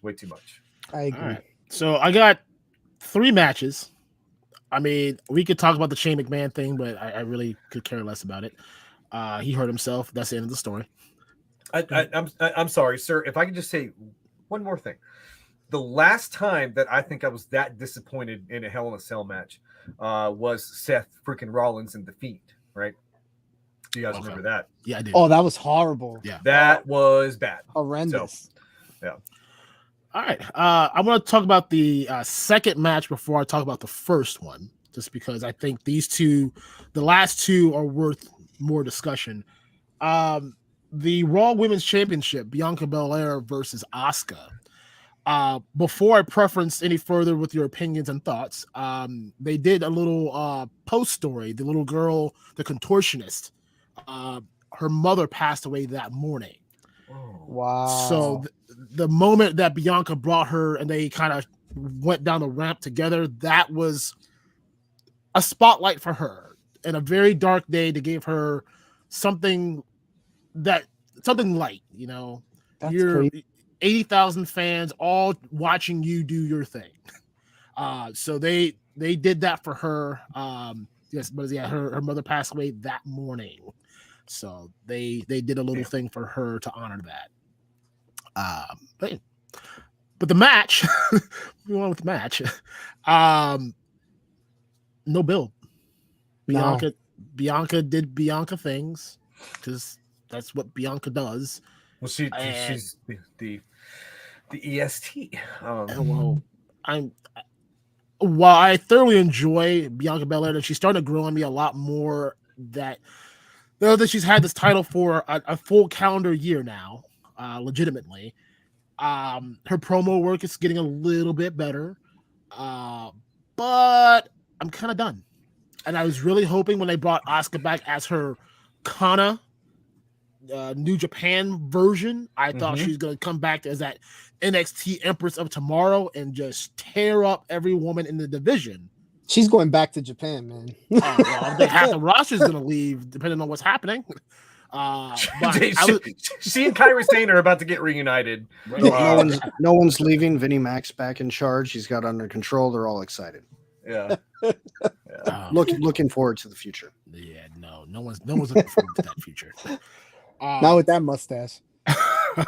Frank, I told you I'm going to do that. That's my next move. He's the king of fashion, bro. Grow one out. Let's be talk Vinnie about Mac's it later. I mean, I don't want to hold Jeremy up any further, but I mean, we can talk about let's get into it. Let's get into it. I mean, we can talk about ECW champion do-rag Vince McMahon. All right. Yes. Finally, someone else. Ted, you're still next. Look, I got a kendo stick in arm's reach. All right, we want to talk about some EC Dub, right? Let's talk about a little Sandman. You know, I got a beer can I could smash on my head. Look, Bianca. As far as I'm sorry, did you have something else that you wanted to add? No. Before I hop in on this. No, go ahead. So Bianca's in-ring work, it's getting there, right? She's looking good. When she cut that promo after she retained, she sounded like a woman who had just won a tennis tournament or something, right? Like we need something to it. I agree with you. Yeah, it's like she had just won a chess championship or some nonsense, right? Like you give me something. Let me see the veins in your head when you challenge the rest of the women's locker room to come in and take the strap. Right. She needs more emotion. Right. I'm not saying you got to go like Macho Man or nothing like that, but do something. Something. That's my take. Ed? Skip. Fine. Frank, any follow-ups? No, I thought it was a decent match. I would have liked to see Asuka get put over on that. I think she needed it, but it is what it is. Look, I think she does too, right? So if I'm not mistaken, last time that Asuka held that title, she got it by default because Seth Rollins took another wrestler out of the ring like he usually does, right? Right. How dare you knock the man up? Him being unsafe has taken Finn Balor out of commission for a while, and him being unsafe has taken Becky Lynch off the active roster. And she was hot as a flame. Like that was Becky Lynch at her peak. Right. I could have only imagined another year with her, Becky two belting it for another year. Like, I would have not cared for that. You give me that all day. Red hot. Dude, those are days the days of Becky two belts. Man, that was a great time to be a fan of the product. It really was. I was at that Mania. Were you really? Hot. Yeah. Oh man, that's awesome, dude. My wife she fell asleep right next to me. Anyway, I guess moving forward, it would have been cool to see Asuka get it and get it clean, right? Mhm. Not by default because Seth Rollins was unsafe and took Becky Lynch off the active roster. But that would have been great for her. You know what? And the green mist should have hit. Oh yeah, The green mist should have hit. Yeah, you can at least played it off. You know, right? That's if you're the EST of WWE and NXT and ECW and WCW, you take that miss to the face and you kick out. Like you power kick out at that. Right. You come back from it. Yeah. Right? That's how you build it up. That's how you get a good result at the end of the match. But whatever. What do I know? If no one's got nothing else, we got the two matches, and I think one of them is what I wanted to save for this exact second, because I think we should get some good talk on it. The SmackDown Women's Championship, Charlotte Flair, 14-time Women's Champion, versus Rhea Ripley. Yep. I want to start by saying Charlotte Flair should probably lose that 10. That she just looked like a leather strap. Apparently, you didn't see those Twitter pictures today. No, I didn't. Go check your Twitter. I will follow. I will look. I didn't see that either. I gotta go check that out. I'll do some research after the show. But you got Rhea Ripley now, SmackDown's Women's Champion. What does that do to Judgment Day? I just want to start there. I want to start with that question before we actually discuss it. First of all, they got her separated a little. I've been noticing. Oh yeah, I mean, it's never a bad thing for a stable to have a title in there somewhere. Well, wait, that was the staple of any stable. Any real stable has had champions. Right. The Bloodline all had gold except for the women's title because they didn't bring in a woman to hold it. NWO's had it. DX's had it. The Four Horsemen had it. Like the Undisputed Era when they had it in NXT. Like, if you are a legitimate group, you gotta be dripped in gold. Like, I just watched the thing with when they with Evolution, all dripped in gold, all in the same pay-per-view. Right. So Edge killed Finn Balor, which means Rhea Ripley is now in charge. She's got the belt, and Dominic probably got some sweet, sweet loving from mommy that night. From mommy. And outside of that, amazing match. Charlotte's looking a little bit like Medusa. I don't understand what that's about with how young she still actually is. However, props to Charlotte, 14-time champion. She's done a lot in her she's done, man. Career. She's taking a break. I mean, she just came back from a break. She got married. She's taking a break. She worked hard that night. Okay. She did that weird landed on her face thing. Yeah, she did. Dude, yeah, that hit. She face planted. Yeah. Woof. I don't know if she was trying to land on her feet or what, but that it wasn't it. She got the wrong side up. That was rough, and you could see it. You could see it where the canvas had taken the skin off the top of her nose right there. She knocked the Botox right off. Man. She hit. You can also see it in that picture on Twitter if you zoom in. Okay, I got to go check this out now. You've talked about it more than once. But look, as far as I'm concerned, that match, it's been a long time coming, right? Rhea Ripley was supposed to get that WrestleMania moment, 2 years ago with Charlotte? Yeah. And then it was canceled due to the virus and all the rest of that stuff, right? And everything. I think she got robbed of that year, so it was good to have like an actual real WrestleMania moment for Rhea Ripley, because I think that she's deserved it, right? Absolutely. Now, my opinion on the match itself. If you were to look up barn burner in the dictionary, there should be like a link to that match right there. I thought it was absolutely phenomenal, right? Mm-hmm. I was not bored for 1 second of it. Not at all. And like that's pro level work right there. That's a WrestleMania moment. That's a WrestleMania match. Yes, I agree. I agree. I agree. 100%. Amazing match. They tore it up. Probably one of the highlights of the weekend. Yeah, Yes. And that's it. That's why I wanted to say that. I purposely skipped it for this point right here. Like It felt like was- she passed the torch too. You know, I don't see Charlotte being too Yeah. active. No, I think she's gonna fade out into the sunset, and I her don't and know, man. Andrade gonna have Andrade babies, and I don't think so, little man. Idolos. She's been around for what, 8 years, probably. longer than that. Are we counting NXT time as well? Or just main roster You're just time? talking main roster, yeah, 8 years. Yeah. 12, including her NXT time. Right. So I don't think she's going anywhere anytime soon, man. You see the pop from that crowd every time she comes out. She's right? over. She's over. She's over as fuck.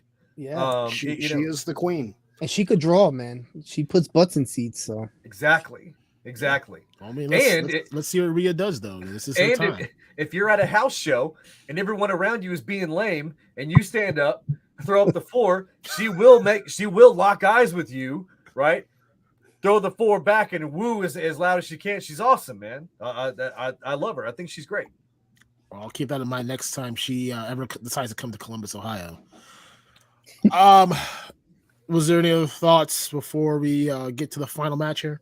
Jeremy got time for the main event? Do you? Yeah, let's run it. Let's run it. Okay, so main event. Anyway, Roman thanks for having me, Reigns. guys. I gotta go. Damn it. Roman Reigns versus Cody Rhodes for the WWE Undisputed Heavyweight Championship. all right, of bye the guys. world. Fuck you, Frank. I think a lot of people, I think Jeremy was one of them, very disappointed that Cody didn't get the job done. I had this. We talked about this off stream, and I'll bring it up now. If I can interrupt, Cody did get the job done. Cody did the job that night. Yeah, You know, he got pinned. That was That such was a his shit job. finish. That was such a shit finish. Okay, sorry. I mean, did you see that Superman punch? Come on, that was gold. So I can't even say that with a straight face. Aaron's making points here. No, Them I points can't. are dull. Them Yeah, points I are can't- real dull. I can't even say that with a straight face, honestly. You know what? You know this match is why I am done. I am done with WWE. Jeremy, from authority figure, loose but complete, is all elite now. I am all elite. Oh my Right there. God. This is the wrong show then. Next episode, he's gonna have Moxley's blood just splattered all over his face. Like this is signed John Moxley blood right here. Right. You think MJF is the only Jew that can work heel? No, sir. No, sir. I will show you. I can do it as well. I'm tagging MJF. I hope he watches this. He never will, but man, it'd be great if he did. And then just eat this up. So yeah, I mean, Cody Rhodes wants to finish the story, and he Dude. wrote a very good one. You had the man's family all sitting there for that shit finished. Come on, Yeah. Yeah, because he had his mom there, man. it's not Cody's time. It is not time for Cody Rhodes to hold that title. And anybody that didn't see that coming, you are blind. You are blind fools. The tribal chief, once again is on God mode that night. Okay. All I see. If we're gonna make a heel turn right now, God mode is in the building. What did that shirt say? It says greatness on a different level. God mode. All I see is a whole bunch of Z's because it puts me to goddamn sleep. That's all I saw. It's all right.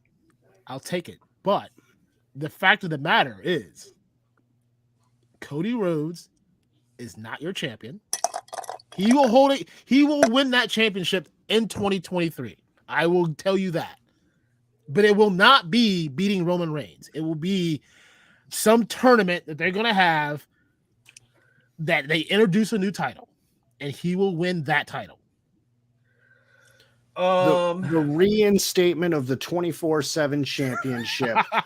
Stardust will be Stardust. the inaugural champion of the new 24/7. They'll probably add a 365 to it. The 24/7, the 24/7, 7-Eleven, I-95, right?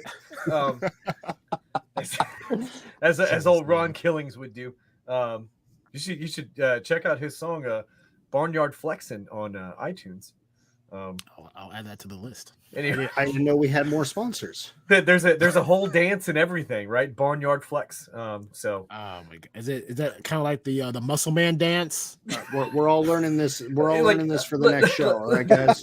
Little Jimmy makes an appearance in the video and everything. It's great. Oh my god. I had to see it now. John Cena, my childhood hero. Oh, God. But yeah, look. So I disagree. I do think it's Cody Rhodes' time. Honestly, the guy's put in the work with the company, right? And then obviously something prompted him. Like I don't know the real dirty. I don't know the dirt sheet stuff. Hold the fuck up. Okay, Sure. It's my show. I can say fuck. What work did this man put in over Seth freaking Rollins? That man had carried that goddamn company on his back and then some to have Cody Rhodes come back and be like, oh, look, I'm the golden child. I'm Dusty Rhodes' son. I fucked up and made my own company. I couldn't do it. And now I want to be in the main event and win titles. Can you make that happen for me, please? Hell no. No, he deserved that ass whooping just like he got, because the real match should be Cody or fucking Roman Reigns versus Seth Rollins. And Do you want to sip on some of these tears? Dude, Aaron? bring it on. I need pour me a little in there. Yeah. There we go. Delicious. This man put in work. Please. My 8-year-old's putting in more work than Cody Rhodes did. So we're gonna forget, right, about the Stardust days, right? We're gonna forget about the old I'm sorry. mask days. I'm sorry. This man had a job. His job was to be a mid-carder and do the work. Should we rewind the tape? Sir, we can go back in time to that conversation. Look, I'm going to tell you this right now. Seth Rollins has not been relevant since the Shield, right? So the only thing noteworthy that Seth Rollins has done lately was knock up Becky Lynch. The dude is trash. All right. Wow. I mean, if you want to,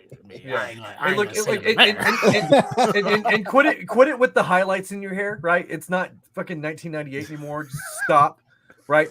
He comes down to WrestleMania looking like a Valentine's Day card, right? I did absolutely ridiculous, right? Like I said, I was not a fan of that outfit or the ones where he had the big ass red boots. He had the double Jeff J Jarrett going on. outfit. Yeah, you saw Right. that. Yeah. I saw the Jeff Jarrett outfit. I mean, you could have done something without that big ass red jacket, though. I saw the double J reference that was going on there, right? It's weird. It was weird, you know. I kind of expected like a slap nuts or something at some point in time, you know, but whatever. He looked like a Valentine's Day card. But look, I've said it and I stand by it. He has not been relevant since the Shield, right? And that was actually the perfect place for Roman Reigns too, as well, because he didn't have to talk, and you know, and because he can't do that because he's trash as well in a snooze fest. Or just randomly laugh at something, you know, just mid-match go, right, and show his dentures, and show his dentures to everybody. I'm like, what the fuck are you laughing at, bro? What are you laughing He's at? like, get out of here. Although I respect this Aaron heel turn. I've been making this guy play straight man too long, you know. Well, welcome to the party, you know. Welcome to the island of relevance up in here. I like the heel turn, but if I can suggest something, keep turning. Just keep going, right? Keep. I have my boys behind me, okay? With their ones up, damn it. Okay. We are the one. I just want to take this time to acknowledge Roman Reigns, who won cleanly despite that little weasel, Sami Zayn, coming in there trying to interfere. He overcame all of that and showed why he's going to be the champion for 1,000+ days. Where are we at, Aaron? Where are we at on like this? 900 and like 1,458. No, we're like 937 or something. Yeah, does that sound right? To the moon. Because by SummerSlam it should be about 1,000. Yeah, clean He's win gonna by hit the Roman. 1,000. Did a great job. He'll hit the 1,000 and they'll take the strap right off of him. Wait, did you say clean win? That was a clean win by Roman. Smoother than a baby's bottom. Overcame the odds to accomplish his dream. Yeah, Sami Zayn, KO, evidently shifty ref. Ted wearing glasses at night now is an actually indicator that he is blind. So I mean, no, that's actually true. He really is. I can't see a thing. that's not a lie. That's factual. Yeah. Anyway, look, I just, you can have a differing opinion. That's fine, right? Me personally, I believe that it was Cody's time. I believe it's Cody's time, right? I like the gimmick. I like he's come out. He's looking like Homelander from The Boys, man. He looks great. He's in great shape. I think he's just an entertaining guy. He really is. So definitely someone who I believe is more deserving of holding that title than Roman Reigns. Jesus. I mean, he always challenged Austin Theory for the U.S. Championship. There's no way. It's a good starter title. Start at the bottom. Work your way. Go against Gunther. Austin Theory would whoop that ass. Maybe find a tag team partner. Theory. See who? Jesus. Who else did they have to bring back for him to go against for the U.S. title?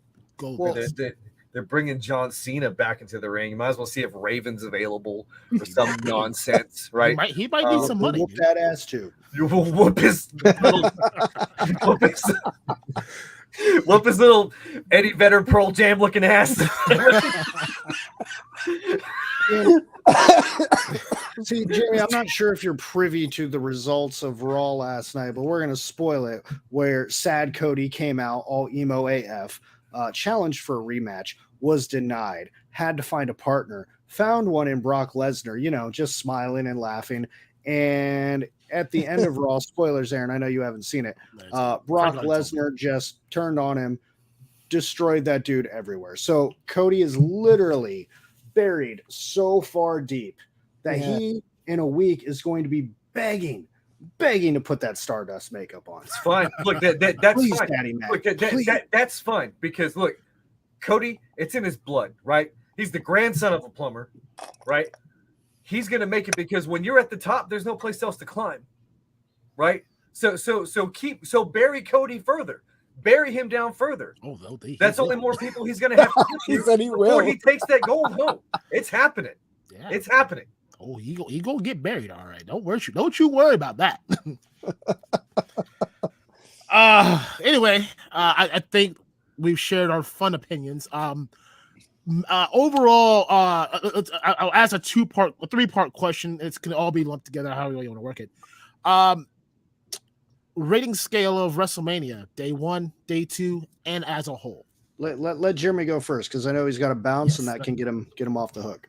Yeah. So overall, right? Are we counting the Hall of Fame 2023 induction as well? We like a whole thing. The whole thing. WrestleMania in general. I watched NXT. I didn't watch the Hall of Fame, so I got to catch that back up. But I'm gonna say this was a solid 7.5. There's only a couple of things that are keeping me from an 8. And honestly, it had a whole lot to do with Roman Reigns. Anytime he is on the card, it's impossible to have a perfect 10. No matter what capacity that he is in, Roman Reigns is he's better than Tylenol PM. He's better than Ambien. He's better than a right hook from Conor McGregor to put your ass to sleep. So yeah, that's all I got to say about that. Fair enough. Frank, your opinions. I'll give it a 6. Interesting. I don't know. I wasn't as invested as I wanted to be. So is that a 6 as a whole? I'll give it a 6 as a whole. Okay. Right. I'm sure Shane O'Mac's inability to work safe has something to do with that as well. Right? You gotta bump it down by a star or two. Listen, right? Snoop gave me nightmares, man. I'm giving it a 6. that elbow drop, it ain't hit, man. But did you see how much momentum he had when he came off the ropes? I don't know if the rope hurt him or what. But I don't think the rope moved. I think his body just moved around the rope. It's like he was more stiff than Roman Reigns promos. So Woo-hoo-hoo! I don't know. Ooh, man. Mr. DarkClaw, your opinions, please. There's so many people working heel. This might turn into a shoot, gentlemen. Tune in next week. I look forward to Shane McMahon joining Jeremy in AEW, where they can all be sloppy together and injure each other to death. I give it a 7 out of 10. Things like the Charlotte Flair Rhea Ripley match really bumped it up for me. Yeah. The main event where our tribal chief, we acknowledge him, took home the gold once again. That helped out a lot. Things that weighed it down, 4 ways that I don't remember. Almost. Almost. And I wasn't a fan of the Raw women's match either. Austin Theory also helped boost this up as he took down John Cena. And then our boy Dominic Mysterio, who was robbed because that was a DQ twice. Dominic Mysterio was robbed. But man, he does look good in that Rey Mysterio mask, though. Mm-hmm. And I guess time will tell. Let's see how many knees he wants to put on order. We can go from there. But I give it a 7. I'm sorry. I couldn't agree with you more about Dom. He's got the pedigree for that mask, man. He looks like a natural wearing it. Honestly, I hope that he does get the opportunity to do it. Before you go, I want to say this real quick. Even if he doesn't get the honor to wear the Mysterio mask, I want them to create like a heel version of every Rey Mysterio mask ever created, and he comes out as a heel wearing all these like different formed versions of Rey Mysterio's mask, just to say, fuck you. You don't want to give it to me? I'll make my own. So we know Jeremy has to go and we still want to get to the chat, but Jeremy, what do you want to promote before you bounce out? Hey, so check this out. Every other Wednesday, I know this week we're going back-to-back Wednesdays with Loose But Complete, but we've got a crazy cool guest tomorrow. Ramen Toys is going to be joining us. We're going to be talking about the Ramen Racer. We're going to be talking about the new Maverick, right? And all kinds of stuff that I'm really looking forward to. So that show's going to be fantastic. Get some insider info as far as the industry is concerned, right? How the sausage gets made, that kind of stuff. So definitely tune into that on the 3POA channel, the Loose But Complete show on the 3POA channel. Okay. Also, AWalk Wednesdays is a thing, right? Animal Warriors of the Kingdom Wednesdays, right? So check out the Sparrow website tomorrow because there's yeah, dude, I never I just put mine away. I never keep him far, man. He's always right there with me. But I have a little bit of insider baseball as to what AWalk Wednesday is going to be tomorrow, and it's going to be cool. It's going to be really cool. So make sure that you tune in for that. Other announcement, I know I have said that I was not going, but I am going to be at Joe Fest this year with the AWalk booth over there, and we're going to be doing live play tests of the not play tests, but you can come up and play the Animal Warriors of the Kingdom Primal Battle game against me if you'd like to. Right? Come on over, pick your team. We'll roll some dice and swing some swords and axes at each other. When's that coming out? The pre-orders for the game. Yeah. The pre-orders for the game are happening late spring to early summer. We got to see as far as some shipping things are concerned. So we don't want to put too many things up for pre-order without other things being delivered first, right? because Yes. that's how you stay in the good graces of your customers, right? So, Absolutely. so look forward to that coming. The game is complete. It's been play tested. We've done a live playing of the game at Legion's Con. Our participants from the audience had a ton of fun.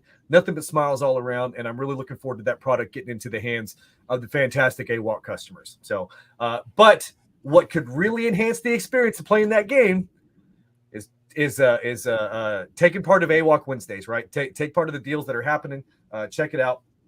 And if you miss it for some reason, definitely check out helladopetoys, right? And authorize the Animal Warriors of the Kingdom distributor, right? Because you two gentlemen, you've still got a good amount of inventory in the warehouse, do you not? More coming tomorrow. More coming tomorrow. Don't tell Adam. That's how popular the line is that you had to restock, right? Yes. Look, Absolutely. don't miss out. Don't miss out on wave one. Look, if you're listening to this, and you're like, oh, I don't really like talking animals. Shut up. Yes, you do. You grew up with TMNT. You grew up with Thundercats. Stop Yep. lying to me, and more importantly, stop lying to yourself. I'm Get waiting on for some on wave one Thane. at AWOC, right? Right. Yes. Oh, you've got Thane coming? Oh yeah. Need it. Yeah.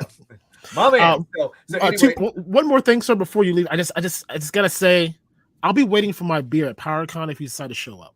oh sure, you're gonna get it. It's gonna be in O'Doul's, but you're gonna get it. I'm not paying for it, so I don't give a damn.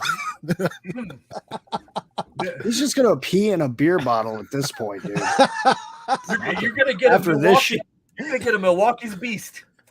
Let's go. Maybe Hey. even a Boosh Light. So And I do want to say thank you, Jeremy, for Yes, joining thank us. you, I know man. we had talked about this, and then we had finally been able to work it out. We will be watching Loose But Complete tomorrow, mainly to see Laser Pants, but glad you're going to be there as well.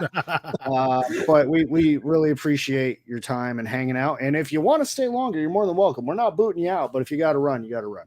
no, I am gonna have to run. Thank you for the kind words. The honor is mine. Thank you for having me on your channel. Always a good time, and I really appreciate the opportunity and letting you gentlemen letting me do my shameless plugs, right? So, but yeah, this was a fantastic time. Had a really good conversation. I didn't think that I was going to like this WrestleMania as much as I did. So this may be my kind of gateway back into WWE. We'll see. I'm going to catch a replay of Monday Night Raw. Oh, don't Oh, skip no. it. Just I skip was it. told don't do it. Don't? Skip it. Don't do Skip it. Okay, so here's what I'm going to need you to do. On Tuesdays, you're going to have to tell me whether or not I should watch Raw, right? And on Saturdays, you're going to have to send me a text and be like, hey, you're going to need to check out SmackDown or not, right? Yes. So We'll just watch the pay-per-views, and then we'll do this again. We want to have you back to do this again. You know, that was the original plan, right?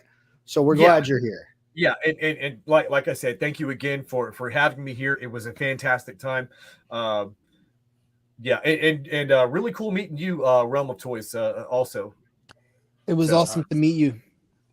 So anyway, well, you gentlemen continue the conversation. I will be in the chat, but I can't be on here any longer because my wife might leave me. So let me I understand. let me get out of here. But okay, guys, thanks as always. Pleasure. All right. So yeah, I mean that was Jeremy from Loose But Complete 3POA. If you're not following those guys, please make sure you hit that subscription button to them. Phenomenal guys, great shows. So that was kind of the initial breakdown of WrestleMania nights 1 and 2. Some good conversations, good intake. Really, I mean, you got some time restraints there, sir? Let's do it. Let's do it. So since let's kind of dive in a little further. Like where do we go from here? Like what? Oh man. You got Roman Reigns about to surpass 1,000 days. You've got the Usos who lost their tag team title belts. So let's a lot see. of things can happen. Right now on Raw, what was interesting was the Usos were backstage. Paul Heyman comes out and they're like, "Oh, we want to speak with Roman," and he shooed him away. He told them, "Get on the private jet, get out of here. Roman's busy right now. He's not in the room," and he was in the room. He kind of Roman didn't want them around. So I don't know what's gonna happen there, but it looks like you lost your titles. Like he wanted nothing to do with them. You lost your relevancy on the island of relevancy. Like now you're an outcast. Like you now you've got to start putting on the chapstick and start kissing some tribal chief ass to hopefully bring you back. That, or they'll have to win the titles back. And I think they'll do it, but I think they're going to let Sammy hold it for at least a month. I don't see. Yeah, I agree with you. We've got what else? I mean, challengers for Bianca Belair for the Raw Women's title. The original play was supposed to be Alexa Bliss. Oh, really? Yes. It was kind of a two stories kind of walking side by side. What happened with Bray Wyatt? What was the deal there? Some backstage issues. That is currently packed his bags, man. Yeah. Damn. A lot of it has to do with the fact that his character is going nowhere at all, and the issues that he's been having with some of the backstage talent. Wow. So that is the issue currently. He is still under contract, so he's not like he can leave. But we'll see what happens when we get around to that. I do want to get to some chat stuff real quick. Yeah, we behind on that chat, dude. We are. It's good to see again. When you're talking good wrestling, man, you're just you're right there, man. I know it's hard, and we try to be like active with the chat and everything. So we're sorry for ignoring you guys. Like I couldn't see it, and then Aaron was ignoring you. He was ignoring. I couldn't see you. Don't let this guy see. I'm starring stuff. Mr. Wonderful, welcome. We see you chatting in the chat. Sorry late to the show, but I'll catch up next. That's fine. A lot of good talks. This guy over there, trying to do heel things. Axion Figs, Omos, and Jeremy are the same Coast Guard. I wish I would have popped that up there when he was here. I think he got a kick out of that one. So, Jeremy, if you're still listening, and I think you are, that comment's for you, buddy.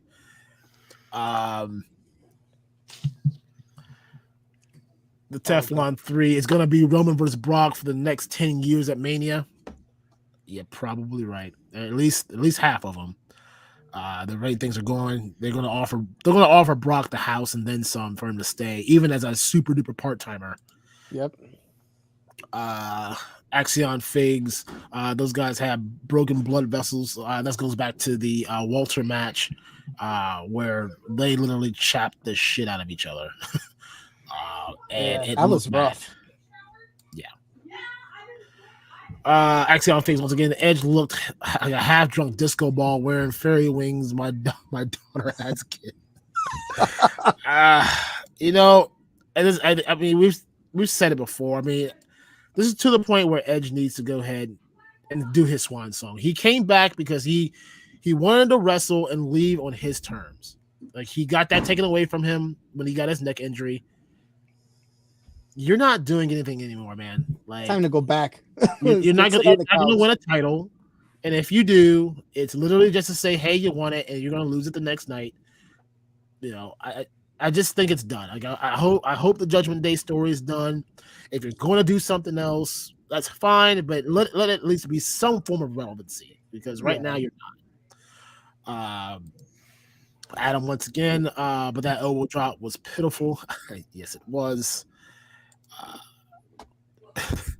Axion Face is in reference to the Charlotte Flair face plant. It was hard to watch. You can watch it again on Peacock. On YouTube. On the cock. Right after this show. Axion Figs once again. That match was the best female match I've ever seen. I believe that would be the Rhea Ripley Charlotte Flair match, which, like I said, that's why I wanted to save that conversation for last, because it deserved some time to be right there with that main event.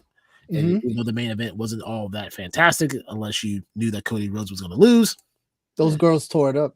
They did. They took their opportunity and they ran with it, and I'm glad they did. Mr. Wonderful, it was a great match. The ending should have been more of a climax. It just felt like the wind got taken out completely. That said, I like that it was different. The fan fave had walked away so much. Also follows that up with I like that they had Roman get the W as it was really unexpected. It was only unexpected if you thought Cody Rhodes was going to win. Like, that's the only unexpected piece. That said, they don't somehow have him win it in the future, then it's bad. If there's no bigger story from this, then fail. I hate to bust your bubble there, Mr. Wonderful. He ain't getting it again. I said the only opportunity that Cody Rhodes is going to win a championship belt in WWE is if they create a new one for him, which it's already in play, unless Vince McMahon completely changes the rules. And with him being back, anything is possible. You're really holding on to that heel turn, man. No, that's just the truth. They were changing the story on the fly. Oh yeah. You saw the Seth Rollins during commercial break. Mm-hmm. They sent people out there to just completely change the whole story of what he was gonna do. I believe it. That's what Vince McMahon does. That's how you know, like, his thumbprint is somewhere involved, and now it's much more apparent than ever before. I don't think he ever lost creative control. I just think that he kind of soft settled, like, hey, I think you should do this, or you should let do the that. flame die down, and then he came back. Yeah, burnt that bitch down. Yeah. Axiom thinks Cody will win when Vinnie Mac splits the belts. That's there's two ideas. That's what the TV shows want. So USA and Fox both said we want separate champions. That is what we want. You can do it one of two ways, because one, it's about time, honestly, that they do a new belt anyway. They seem to do it every couple years, so it's right in line for it to come out with a new one. I am not a fan of the dime looking tag team belts, because that's what it reminds me of, like a Spartan dime. So I'd love to see some new tag team belts. I would also love, like, Cody Rhodes had said if he ever won the title, he'd bring back the Winged Eagle. I would love to have the Winged Eagle back, like the golden age. The one that Stone Cold introduced. But either one, whichever one you give me, I'd be happy to see it. I just don't know when that's going to happen.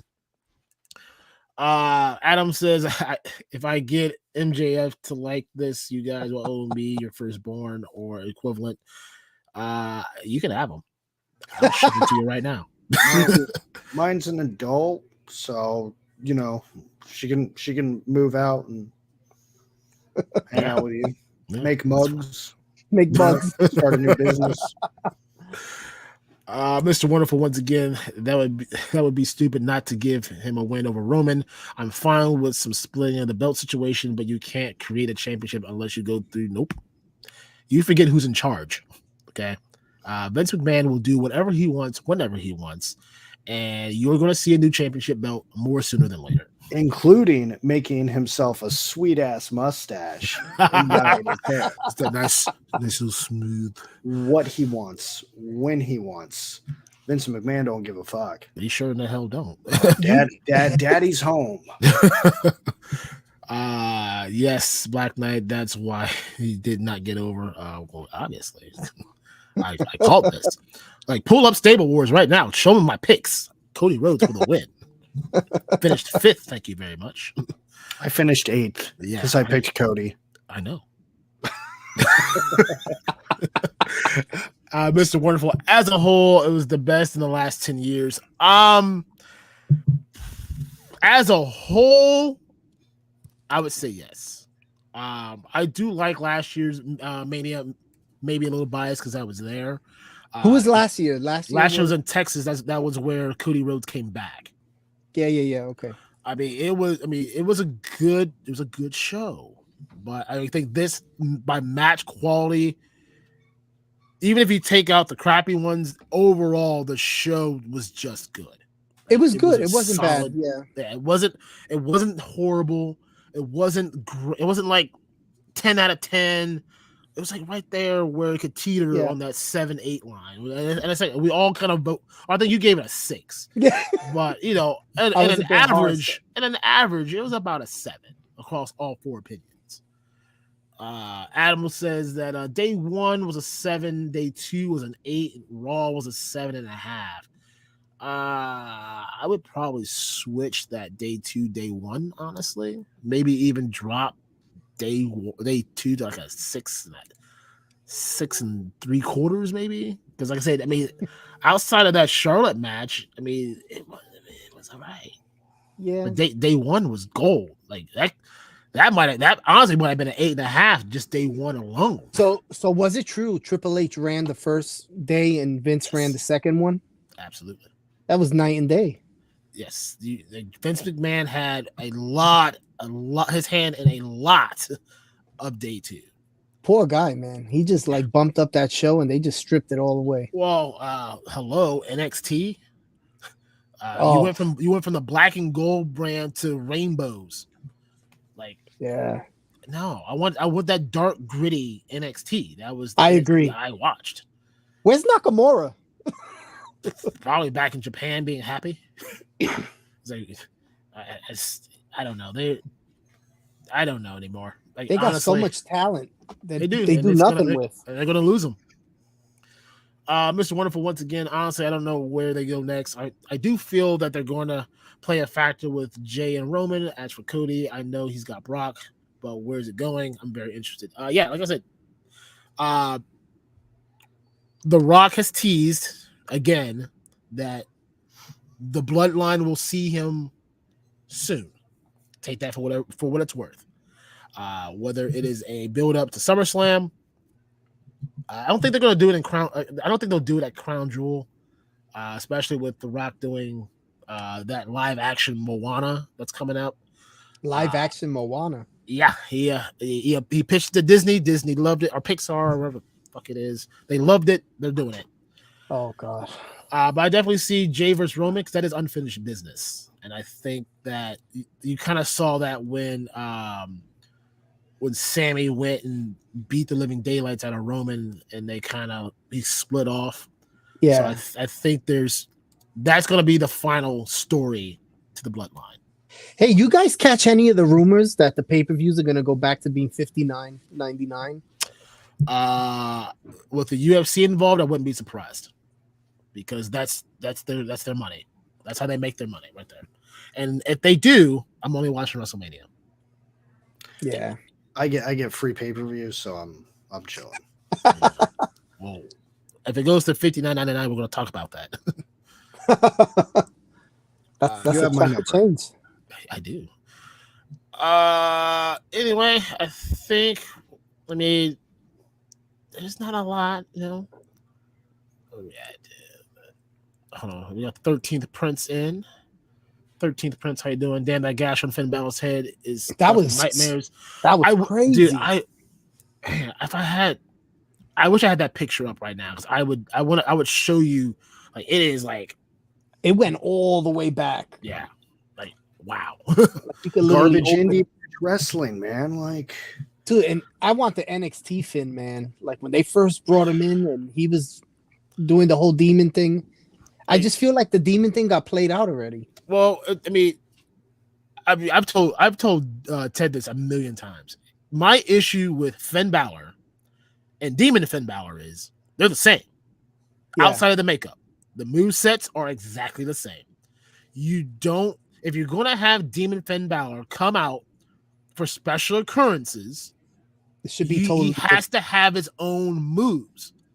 If you're gonna, the sling blade and some of that other stuff, fine. But Demon Finn Balor needs his own finishing move, and that right there would set the whole thing separated from each other. Outside of the war paint and the music and the fog, it's just Finn Balor. Yeah. Just Finn Balor cosplaying. Yeah, himself. He's He's cosplaying himself. The whole thing with the smoke, oh, that was terrible. It was terrible. It was so it's like sitting at a rave. Yeah, I was just cringing. I'm just waiting for the music to come in. He's just like, what was with the slow motion? They did that a few times. I don't know. That's Vince McMahon, baby. Save it for Morrison, man.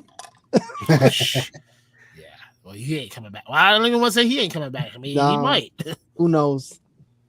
But Ted, we were talking about before we went to the chat. Just kind of where we go from here. Who's Roman's next challenge going to be? What do we do? Like, what's Bianca gonna? That's kind of where we stopped. That we went to the chat was Bianca Belair. I said, honestly, I feel like once Alexa Bliss comes back from her, she had surgery to remove something off her face. I mean, she would ideally, in my opinion, be the next challenge because they built that story. They had to cut it. I'll be honest. So they're with Vince back in charge and them saying that the new company will be fully formed in 4 to 6 months. You might as well take whatever we had last Monday, not yesterday, whatever that was for Monday, Friday, even for NXT, put it in a box, shake the crap out of it, shake it up and down a little bit more, throw it on the ground, stomp on it a little bit, open that up, because I have no clue what that aftermath is going to be. I just don't know. That whatever we have between the 4 and 6 months could just be carryover. I don't know what's going to happen when this new company forms, if the whole brand is going to change. I don't know anything. So soft rumors are they're going to try to pit UFC pay-per-views on Saturday, and then WWE is going to move back to Sunday, and they'll be back-to-back days. So like UFC 300 and the Royal Rumble. Oh, they're going to milk that. Oh, that's what they're going to do. Yeah, which is why it wouldn't surprise me when you said that they want to start charging $60 for pay-per-views again. I read that today. Yeah, $59.99. I do not doubt it, not one bit. That's kind of messed up. I don't know. Like me speaking real, like dropping the whole act, like whatever happened over the weekend, it has put us back into another sad state of wrestling, and I'm not looking forward to it. Our strong number 2 of AEW is a joke, and that's like, AEW fans are more than welcome to come at me. I've tried again and again, but I cannot tolerate the lack of consistency or the garbage matches or just the constant neglect to the care of their workers. I mean, they're building Jade Cargill just like Roman Reigns right now. That woman's never going to drop that title, ever. She's Goldberg. I mean, she's still like take away the color, she's still green, right? Yeah. And if you don't have somebody like, and this is why I give respect to Natalya, because Natalya has experience, long-term experience, family legacy. Having Natalya in those matches helps those newer girls learn a little bit better. Like, is Natalya Charlotte? No.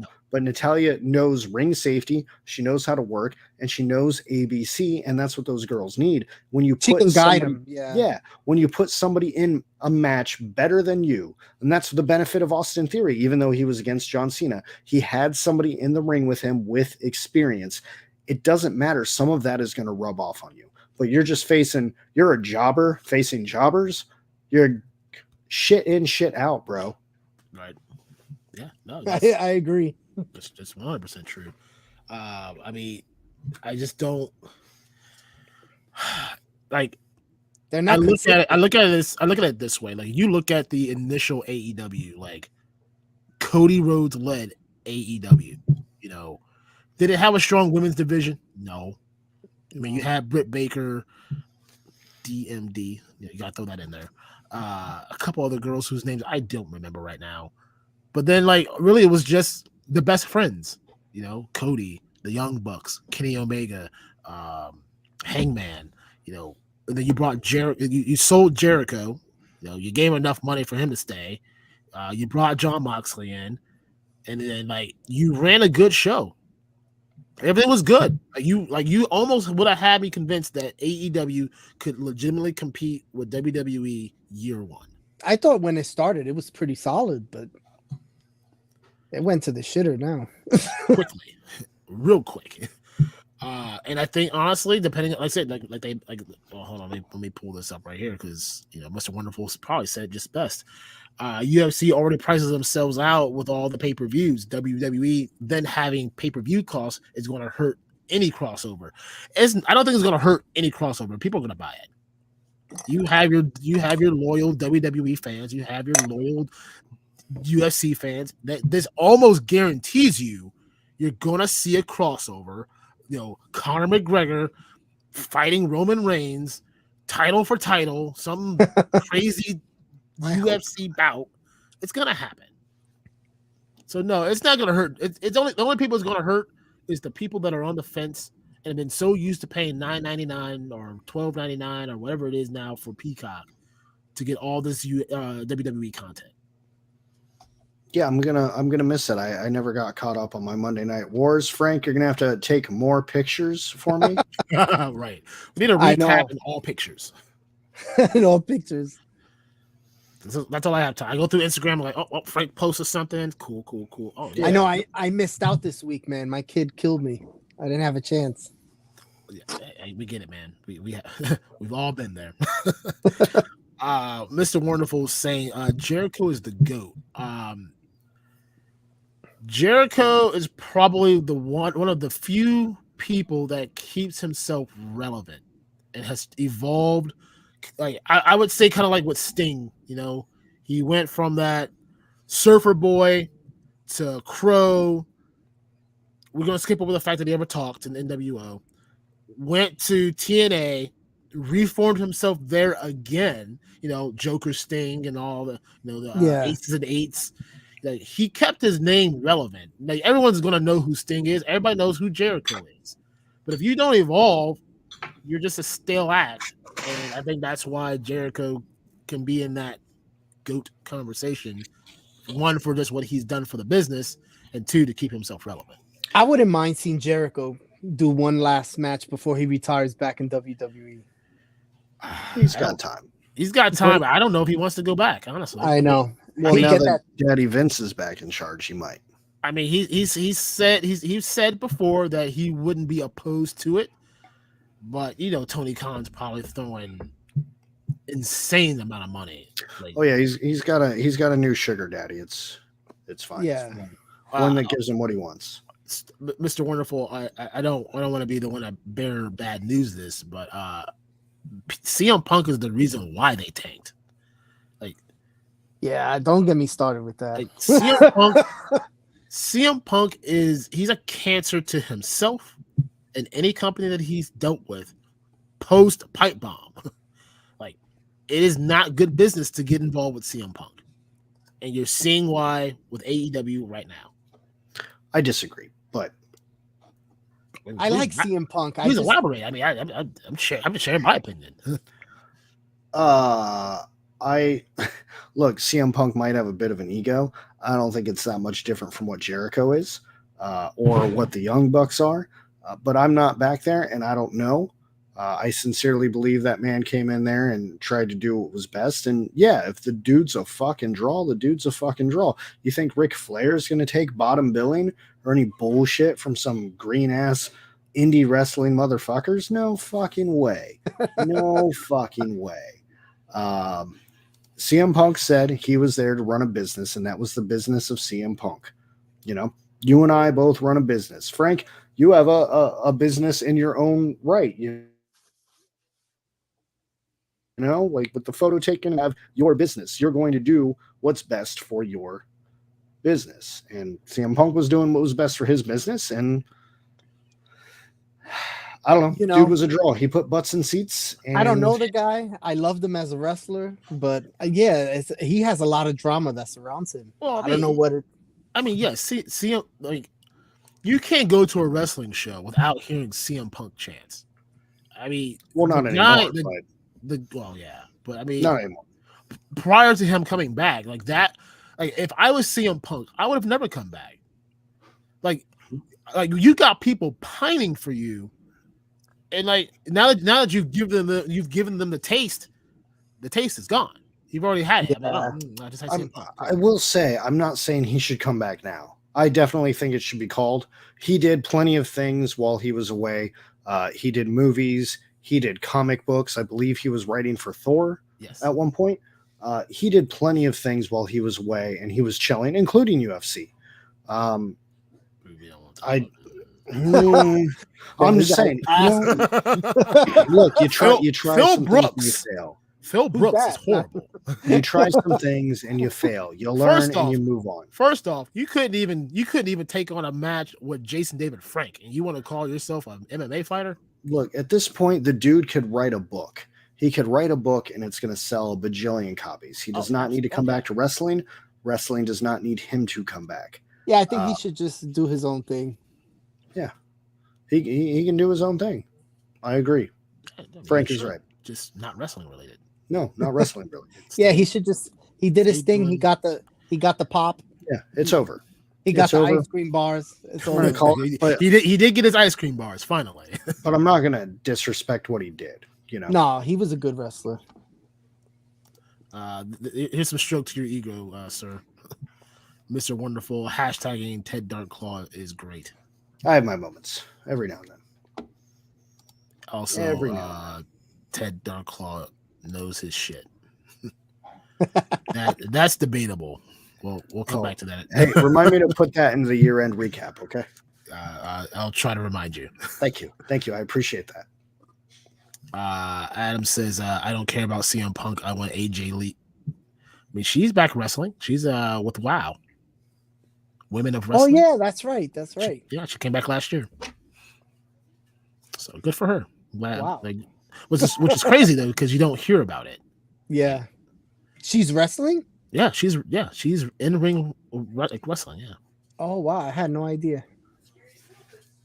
And I think that was kind of the point. Like, that's why she joined WoW was, it's not To go low key, yeah. It's known enough, but it's not known enough that it's on TV or on a pay-per-view. It's good for her. I got you. I saw it. Well, Want those hashtags? Yeah. Don't worry, he'll do it. I'll do it. But yeah, I mean, where are we at? 2 hours, 20 20 minutes. That's a lot for us. That's a long night. It was. I did not expect to be on that long. It was great. It was. We talked some good wrestling. We always have room to talk about wrestling. Like I'm definitely trying to consider maybe not so much like a full month worth of show, but maybe once or twice a week we kind of do a pop up and kind of maybe go over like some eras. Talk about. Well, actually, speaking of, I'll be on Largo's Lair. We'll be talking Beasts and Baddies, Nice. NWO. When you guys doing that? We're recording it tomorrow or Thursday night. I don't know when it will air, so stay tuned to that. If you make sure you're following Largo's Lair. I know Ted DarkClaw there will also be doing a show with Largo about Boglins. So yeah, I'm recording that with him tomorrow night. And while we're on the topic of Largo, as we wrap up here, Jim Largo just went live at 9 p.m. Yes. So if you were looking for something to watch, please head over to Largo's Lair and show some love. I popped in while y'all were talking and just said hey to the chat. I had to make sure none of y'all snuck away. I was trying to catch you. But as soon as we're done here, please hop on over to Largo's Lair and check out his live stream. As well. What is he doing tonight? He has Epic Badger on. That is about as far as I got. Got it. That man's a workhorse. Oh yeah. Ooh, Jim Largo? Yeah. Oh yeah, he has a lot of content. I was going through it. He has a lot. He puts in that time, man. And that's why he's not here right now. Yeah. Well, that and he's live now, but yeah, he wasn't live 2 hours ago. Not Jim. So, if you got nothing else, anything, Frank, you want to plug? The only thing, save 10% over on Hella Dope Toys using code Realm. That's it. Code Realm. You heard it here first. Show some love. Also, just to kind of recap, tomorrow we have a second shipment of AWOCs coming in. So if you haven't got your pails or anything of that nature from Wave 1, go get them. We'll have them. They will get shipped out after inspection because we want to make sure everything's coming in super fresh, super minty. Also, I mean, I try to sneak it in on you guys on the old Instagram and stuff, but you didn't follow the instructions. So I'll go ahead and say it now. All-Star 5 is available at helladopetoys.com because, there's some people that have it, and so do we. So come get it. But We have it. Did we set it up that way? I gotta look. I think it has. I don't know. We got a small amount in. We got a little bit of a shipment in. So get them while you can. Also, Friday at midnight or Friday at 11:59, the extended sale for 15% off Valorverse and buy one get one on the Funko Pops will end. It will end for good that time. So make sure if you haven't got your Valorverse figures in, this is your chance. Get them 15% off. Yes, All-Star 5, Mr. Wonderful. Mythic Legions. Hold on. Where is that? One second. Yeah, so get in on the sale. We are jacking the price back up. Like, I want to get rid of these Funkos, but I'm not opposed to charging you all. I mean, look at that horse. Oh, you got the horse? Look at my horse. I didn't see the horse. Oh, Frank. Look, you didn't look, baby. Oh, man, you got to scroll through those pre-orders. See, we trap you with the pre-orders, right? And then the goods are underneath. Good stuff is below. I didn't catch the horse on there. Oh boy, limited quantity. I'm talking limited. Not gonna last long. Like we do not have a lot. That horse. Hold on. Of course, you're gonna ask it after I put it back. Do you have a standout figure you like from that wave? Well, of course. The horse is called Boris. The horse, of course. The horse. Of course. The horse. The horse, of course. I will grab my personal favorite fig. I got like 6 of those horses already. Where's that? Yeah, I need another one. Well, next time WrestleMania goes to Texas, you can have all the wrestlers riding horses, cowboy hats on and stuff. This one right here. Oh, Romulus? Yes, that. I mean, obviously, it's a knight. I love my knights, but this one right here, that is, man, a beautiful piece. Cannot wait. I'm also secondly biased to this one right here. Oh yeah, I got his twin brother. Okay, the blue one. Yeah, I think I want to say one of the head one. sculpts came with it, but maybe I'm mistaken. Mr. Wonderful, under the menu tab, there is I believe it says 4 Horsemen. There's a menu tab, and then there is. It'll say Mythic Legions. Yeah, it'll just say Mythic Legions. There are pre-orders on there. We still have the retailer exclusive pre-orders on there. Those are mostly at top. So if you scroll down a little bit, you can find the in-stock. Yeah, you can do a search as well. All-Star 5. Like I said, we have a very limited supply. That's why there's still so many pre-orders in there. But once these pre-orders start landing, we're just going to be making it rain. Mythic Legions Cosmic all Legions. Year round. the day is coming. We got a good another half year or so to power through. Yes. I think that's all I got, man. Mr. DarkClaw, do you have anything, sir? Yeah. So again, I will be on Largo's Lair, Beastie and Baddies. We're going to be recording the Boglins episode tomorrow. If you watch our show regularly, you know how much I love Boglins. We also have zombie Boglins that are available for pre-order that will be shipping to us in June. I strongly recommend you get your hands on those. In addition, next week, actually this week, holy crap, it's Tuesday. So this Sunday, we do have a special guest on. It is going to be Dante from the Infinity Equation, host and founder of the show. The following week after that, we're talking dioramas with Random Diorama. So if you are interested in building dioramas and learning some tricks, Aaron, I found a way to finally ask him all those questions without typing it out. So we're very excited about that. Nice. And then after that, I don't know if we're going to take a week off or not, but May 7th, we are going to have the creator of Boglins, Tim Clark, on. Yes. On this show is hella dope. And we have some plans for some other guests as well. A lot going on. Like, I could probably almost book up most of the year at this point, but I think Aaron and I both like taking some breathing room every now and then. Just a night for ourselves. But we also learned from 2 weeks of having nights to ourselves that you guys get bored with us. And that's okay. I get bored with him too. You know? So, but yeah, other than that, Hella Dope Toys, everything. helladopetoys.com, Hella Dope Toys on Instagram, Facebook, TikTok, Twitter, Twitch, all of Yeah. it. YouTube. All Tell of your it. friend. We're Hey, there. if you haven't left a like yet, we would really appreciate if you did that. And in addition, we know you've been chatting it up. I see the chat now. I have my glasses on. I Hit appreciate that like button. It's free. all the support in there. If you guys can hit the like button, and then when this show ends, if you want to give us some feedback on it, whether that's good or bad, maybe I'm a terrible heel. Maybe Aaron has a poor opinion of wrestling. Maybe Frank's photos are out of focus all the time, and you really need to tell him that. Gotta put it down in the comments. Come Yes. talk to us in the comments. We would really, really appreciate that. And when you're on the bus or at work, at the water cooler, hanging with the boys at the basketball court, whatever, be like, yo, Hella Dope Toys. Yes. Mr. Wonderful Frank says that he wants to discuss some pictures with you. Sounds good. Says your stuff is great. Frank's stuff is great. And hold on, one more thing. I'm sorry. Frank, thank you so much for making the thumbnail for tonight's show. That's Of twice course. now. This is episode 2. You've made 2 thumbnails for our show, and I really, really appreciate it. They're absolutely amazing.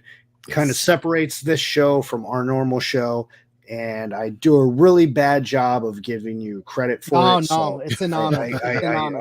I appreciate it very much, but the shot is 100% Frank, and then I just slapped a bunch of garbage all over it and ruined it. So Yeah, pretty much. thank you, Frank, for your support with that. We really It's appreciate an honor, guys. It's an honor. Axion Figs. Great stream tonight, fellas. Thank you, everyone, for coming out tonight. Yes, thank you, chat. All of you. Thank you. We got to one point. I think we're at like 18 or 19 viewers at one time. You guys are great. We love you. Adam, once again, the creator of Boglins. Yes, May he will 7th. be here. May That's going to 7th. be cool. May You got 7th. Tim Clark, man. Tim Clark. Frank, had I a hope whole you're there. convo. I will. I had a whole convo with him over that picture I did for you guys. It was an awesome picture. He Was. loved it. He was excited. As he should be. He should I be very geeked out, excited. man. I was like a schoolgirl. Mr. Wonderful, never get bored of you. You dudes are great. Thank you. We appreciate it. And last but not least, great work for sure. Mr. Wonderful put an order through. Well, all the Mythic Legions are with you, so I'm going to take the night off. 13th Prince, thank you. You'll be the last comment of the night. Any of the comments, put them in the chat after that. We can touch up on them on the Sunday show. Didn't know I would enjoy a wrestling stream on a toy show. We do all types of things, man. We love wrestling is what we love. Toys, we love them. Why not put them together? I hate to do this, but I have one more thing. Special thanks to Jeremy from Loose But Complete. Go check him out tomorrow night. We really appreciate him joining in. Originally, when we were going to start this show, it was low-key his idea, and then he bailed on us. And then Frank was there to freaking pick up the torch, and then Jeremy was like, yo, motherfuckers, I want back in. So we brought the fucker in because he's good people. But I really like the 4 of us together. I would really like to do this again. We'll do it again, man. Absolutely. If wrestling's still good after tomorrow. I hope so. I hope. We'll see what happens. All right, Aaron, now I'm done. Check out the 3POA tomorrow. Yes, Loose But 3 Complete. POA tomorrow. Jim Largo right after this stream. And Yeah, then get we'll to be Jim back Largo on- now. We'll be live Sunday at our normal time at 9 o'clock Eastern Standard Time. So come check us out. Dante from Infinity Equation will be joining us. You guys have a great night. We will see you all Sunday, Easter Sunday at that. Peace. Yes. Thank you, guys. Peace.